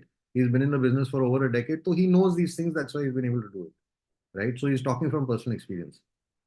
It took me 10 seconds to get this data because I went to ChatGPT and I gave a prompt and it gave me all of this. 10 seconds. You can do it. You could be a person who signed up today and you can do it. So this is not coming from my experience or my knowledge. This is coming from a prompt that I gave on an AI tool, which gave me all of this data in all of 10 seconds. Tuck, tuck, tuck, tuck, tuck. Everything was in front of me. This is one of the biggest drivers of the uncertainty I was talking about, AI. Because millions of jobs are being cut across sectors. Sam Altman, who's the chairman or the creator of ChatGPT, has talked about the dangers of AI. Many NASDAQ companies, companies that are listed on the technology companies that are listed on the stock exchange in the US, their the stock price collapsed when GPT was launched. Because these are people who understand, right, what this tool can do. And ChatGPT is just one example. AI is eliminating jobs, guys. Eliminating. And when I'm saying eliminating jobs, I'm saying that entire job is become redundant. That work that individual used to do is being redundant. And this is happening everywhere, including in India. IBM is laying off people, 8,000 people. And typically people at the lower level are the ones that are getting the axe because their role is more easily replaceable by what a regular AI can do. Google is coming up with self-driving cars. Amazon, the cashierless checkout technology that exists. Look at what automation is doing. The number of jobs lost to automation in 2023. Please take a moment and just look at this. 25% of mundane and repetitive jobs are at risk of automation. What I was saying, the lower level, entry level jobs. 375 million jobs are expected to vanish by 2030 in the next 6 years. AI is going to displace 40% of jobs worldwide in the next 15 years. So if these jobs are being destroyed, are we creating more jobs at a faster pace than the ones that are being destroyed? We are not. That's the reality. In India, 69% of jobs are on threat. 69%, guys, that's not a small number. That's a majority. This is the reality that we live in. This is something that is driving that uncertainty as well. And it's in so many aspects of our lives. You can do robotic surgery. A doctor is required there, but the doctor is assisting that, right? Their assembly line manufacturing, 60-70% of cars are today manufactured by machinery, not by human being. Drones are doing package delivery. Drones are doing, being deployed for aerial defense. How many apps do you have on your phone that have made the need for you to go to a physical location redundant? If you have a banking app on your phone, do you realize how many banking jobs you have killed by using that app? Do you realize that? When I was a kid, I would walk into a bank branch and it would have a staff of about 100 people. It would be multi-level, ground floor, first floor, second floor. Today, there is a skeletal staff, 6-7 people at best, sitting there. Everybody selling insurance, which is another topic. But the point is that what do you need to go to a bank for anymore? You don't. So how many jobs did that kill? You can transfer money from your app. You can do everything from your app these days. Post offices have become non-existent. There was a time there were three individuals in the cockpit. There was a pilot, a co-pilot, and a flight engineer. The flight engineer does not exist. I remember as a kid, I used to see there was a third seat at the back. That seat is gone because a computer is doing what a flight engineer used to do. An entire profession has been removed. You have so many apps that today I use an app called DigiYatra. When I'm flying domestic travel, I use an app called DigiYatra. I have zero touch point with any individual. If I don't have check-in baggage, even if I have check-in baggage, I have zero interface. So I upload my boarding pass, I go to the airport, there's a separate line, it scans my face, the door opens. I'm not meeting a security guy. I can go straight to the kiosk, put my baggage there. I'm not talking to a human being. Okay, it scans my boarding pass. I enter how many pieces of baggage, it goes on its own. I go for security check. And again, I don't interact with the human being. There's a separate line for DigiYatra. I go, it looks at my face, the door opens. I put my laptop there, I cross, and I board my flight. I'm not interacting with a single human being, except for the guy who's frisking me with the metal detector. So at so many points, that interaction with a human being has been eliminated. Gradually, over a period of time, it will be eliminated for everybody. So job lost, right? It doesn't exist anymore. You can go to a hotel, there are self-checking options in hotels. Driverless cars that we were talking about, Amazon's unmanned stores, where using RFID, you have a top-up card, you're putting things into your basket from shelves, it is deducting the amount. If the amount of goods that you're purchasing is more than what is in your top-up prepaid card, the door will not open, you can't exit. Then you put a few things back, then the door will open and you can exit on your own. This is, so many examples. One can talk for hours about this. Is this not going to drive that uncertainty that we were talking about? It's there, it's around us. It's important to wake up and, like Chief says, right, smell the coffee. We can't be like an ostrich. You know what an ostrich does, right? It buries its head in the sand when it sees danger, thinking that the danger will go away. It's important to look around and see the reality of the world that we live in. And when I'm talking about jobs being lost, I'm talking about roles being eliminated. This is not just a cost-cutting exercise that we're talking about, where a company is facing pressure, so it says, okay, let's reduce our workforce by 5%. When times are better, we'll hire them again. No, that entire role is eliminated. It's not required anymore. Right? So the job cuts happened in two ways. One is cost-cutting exercise. We will hire at a later time. One is the role is eliminated. We're talking about both things happening at the same time. So please, let's understand this and acknowledge this. Yeah. Now, where does network marketing fit into all of this? 80-year industry, $201 billion in sales globally, expected to touch $329 billion in the next 6 odd years. More than 170 countries, more than 125 million people. So big story, right? From an industry standpoint. If you look at it from India, started in 1998. Yesterday, an article was being circulated. Everybody was sending it, right? 22,000 crore. And this is the organized sector, right? If you look at, because like I said, India, there's no regulatory body as such, right? So there is an unofficial number which is much larger than this, because many companies are not part of that yet, right? But this is, look at where it's expected to grow, expected to go in the next couple of years. It is going to expected to touch $8 billion. We're talking about almost 3 times growth in the next 3 odd years alone, 2 to 3 years. More than 1 crore people expected to cross about 1.8 crores in the next 2 to 3 years. We saw a 12% growth. Economy grew at what, 6.5 odd percent, 7%, 12% growth. It is one of the drivers of the economic growth in India. Except it is not happening through jobs, it is happening through self-employment. Now, in any industry, there are several phases of growth that you see. There's formulation, concentration, momentum, and stability. Now, this is a slide created by a gentleman called Dr. Charles King. Charles King, he holds a PhD from Harvard University, and he's a professor at the University of Illinois in Chicago. one of the leading academics on the subject of MLM. In fact, he designed the first curriculum when MLM started being taught at university level. He designed the first curriculum for it. This is a slide created by him which tells you where we are right now. We are in a stage where momentum is just about picking up. And from here on, there is going to be an explosion. Now, if you look at some latest facts and figures, I know this slide may look scary to some of you, but I will just quickly take a moment and talk you through this. So what you see over here, right? 3 countries that I've chosen. One is India. In the last 3 years, compounded annual growth rate of 13.3%. 3 years average, right? Vietnam team, good job. 19.3% growth. So you guys are growing very fast. UAE has seen 25% growth. So this is the growth that is happening in three key markets that are being represented here. Of course, there are others, and the advantage you have if the growth rate is low is that the pie is that big, right? You can go and do what you want. Now we need to understand what is another reason that's driving this growth. See, today we live in a world of digital disruption. Okay, what is digital disruption?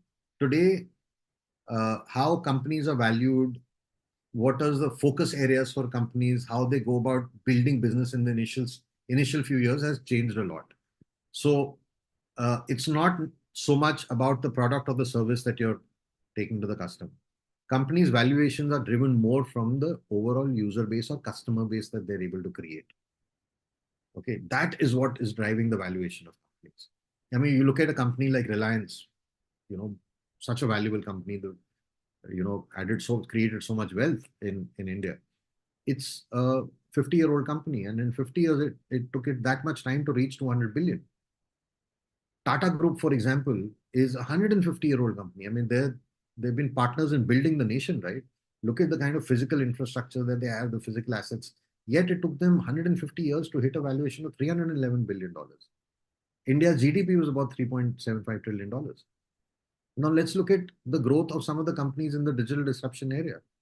Cred, in 5 years, it hit $6.5 billion valuation, right? In 5 years alone.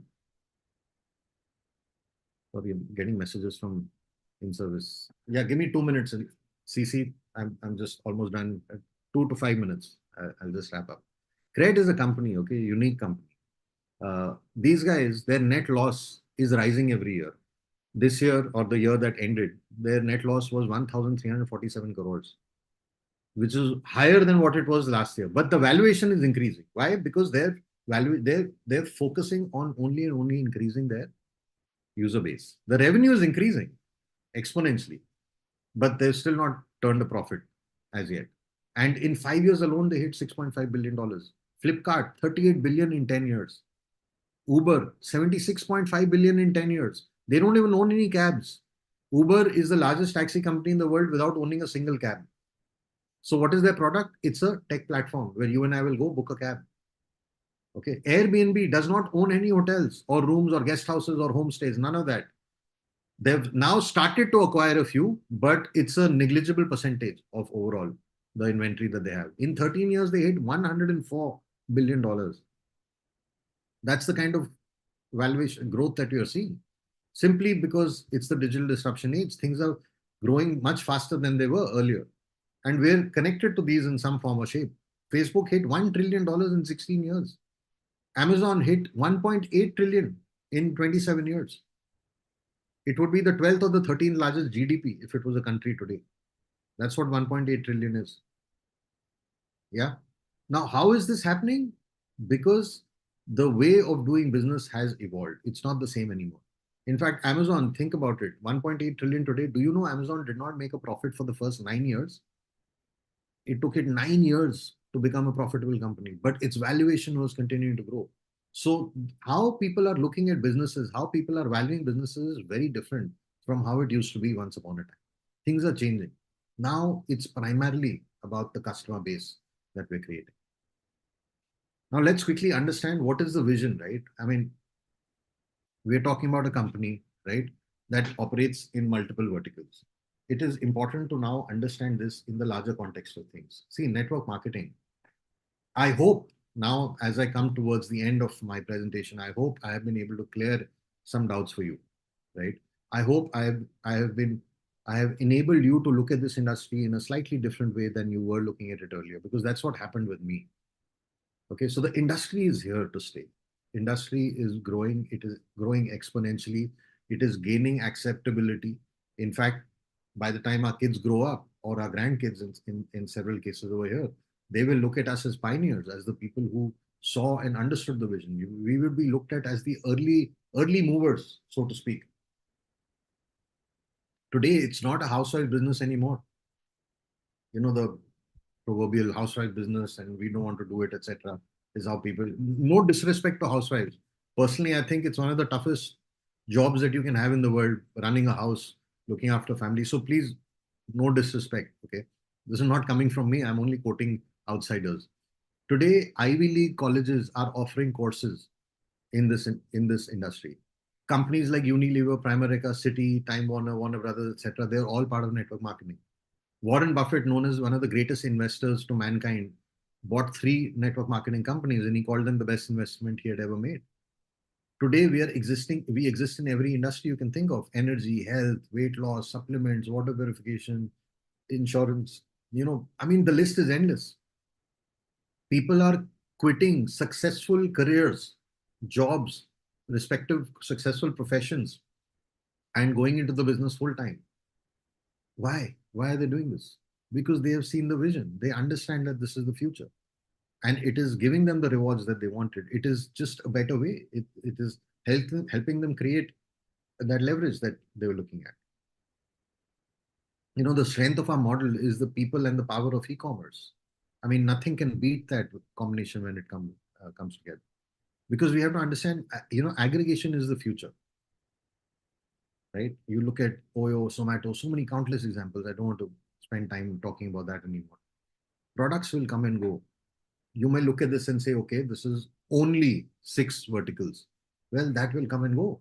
You remember the gold coin that we talked about in 1998? That doesn't exist anymore. So the company is also constantly evolving, right? Depending on the changing consumer preferences, etc., it's constantly changing. In fact, QNet is the only network marketing company in the world where the corporate team and the we, which is the network, trains together. We are part, if we consider ourselves to be part of the we actually come together, and all our leadership training, etc., it happens. We're all in it together. There's no difference that I'm corporate and I'm the network. There's no difference. The networkers have a huge say in the strategic direction that the company is taking, which doesn't happen anywhere. Corporate runs separately. Here, the networkers, I mean, people like we partner Sachin Gupta, they're the ones that are driving the vision for the company. They're the ones that are guiding that, along, of course, along with our chairman, Dato Sri Vijayeshwaran and all the others. Because that's the ethos of the company. That's how it gets built. See, I'm not going to sit here and tell you that this is the only or the best way to do business. It's not. But it is the better way. We're not perfect, but we're better than many other options that we may have today. Put your hand on your heart and you will agree. This industry has given more new millionaires after sports and tech.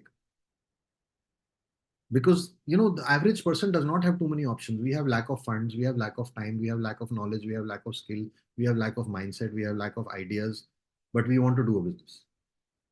We may have expertise, but we have expertise in one field, but we want to do business. This is how you define an average person. How many other opportunities do we have? And it's not just about the money, right? Money may excite you and bring you on board initially, but it's not just about that, right? It's about who you will become, the person that you will transform into. There is a revolution happening outside, around us. We can sit back and watch or lead it from the front. And where you will be 10 years from now is not a matter of chance. It's not. It's a matter of choice. Now, I just want to leave you with one thing, right? I want to quickly talk about it. See, you can forget the industry, forget network marketing, QNet, Swiss watches, travel, leave that aside. What's the big picture? The question at the end of the day is always about how are you making money in life today? right? If you think about it, if you remove QNet from your life, how do you make money? How have you made money all your life? You have sold your time, knowledge, skill, experience for X number of hours a day, and you have earned money. So we are we earn money by selling our time, which means that there's an inherent danger, or our money is always at risk, because we don't know how much time we have. And even if we do, there is only a limited number of hours that we can sell. Our skill is also limited because we don't have the time to go and acquire a new skill set. So we are a package already. We can only constantly use that package and earn money. Yes, with time the experience goes up, but so does inflation. Your billing rate, if I may call it, or your salary may go up, but so will inflation. One of the largest IT companies in India announced an 8% increment. That is just marginally above the inflation rate right now. Right? So we need to understand that all our lives, we are accustomed to selling our time to make money. Here, we are in the business of buying time. We are buying time from other people. Okay. Let's just quickly take a look at this slide, then we'll talk a bit.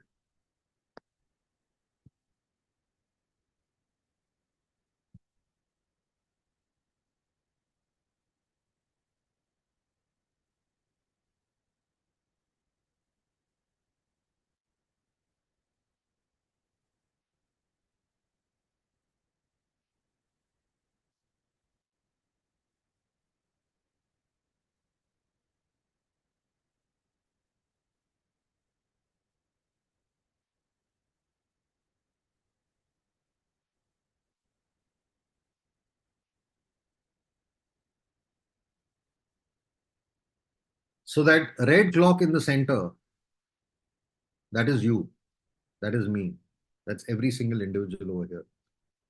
As long as that clock turns, we'll get paid. But there will come a time when that clock will stop turning. The hands will stop moving. The point is that have we done enough to ensure what we're leaving behind? That our next generation, it's not just about future generations, but previous generation as well. So it's not about working hard to build business for now. It's about the future as well. But how does that happen? I mean, a lot of what we do, just close this. A lot of the growth, the success that we see in this business is driven by the belief that we carry in ourselves, in the industry. So we need to stop questioning that.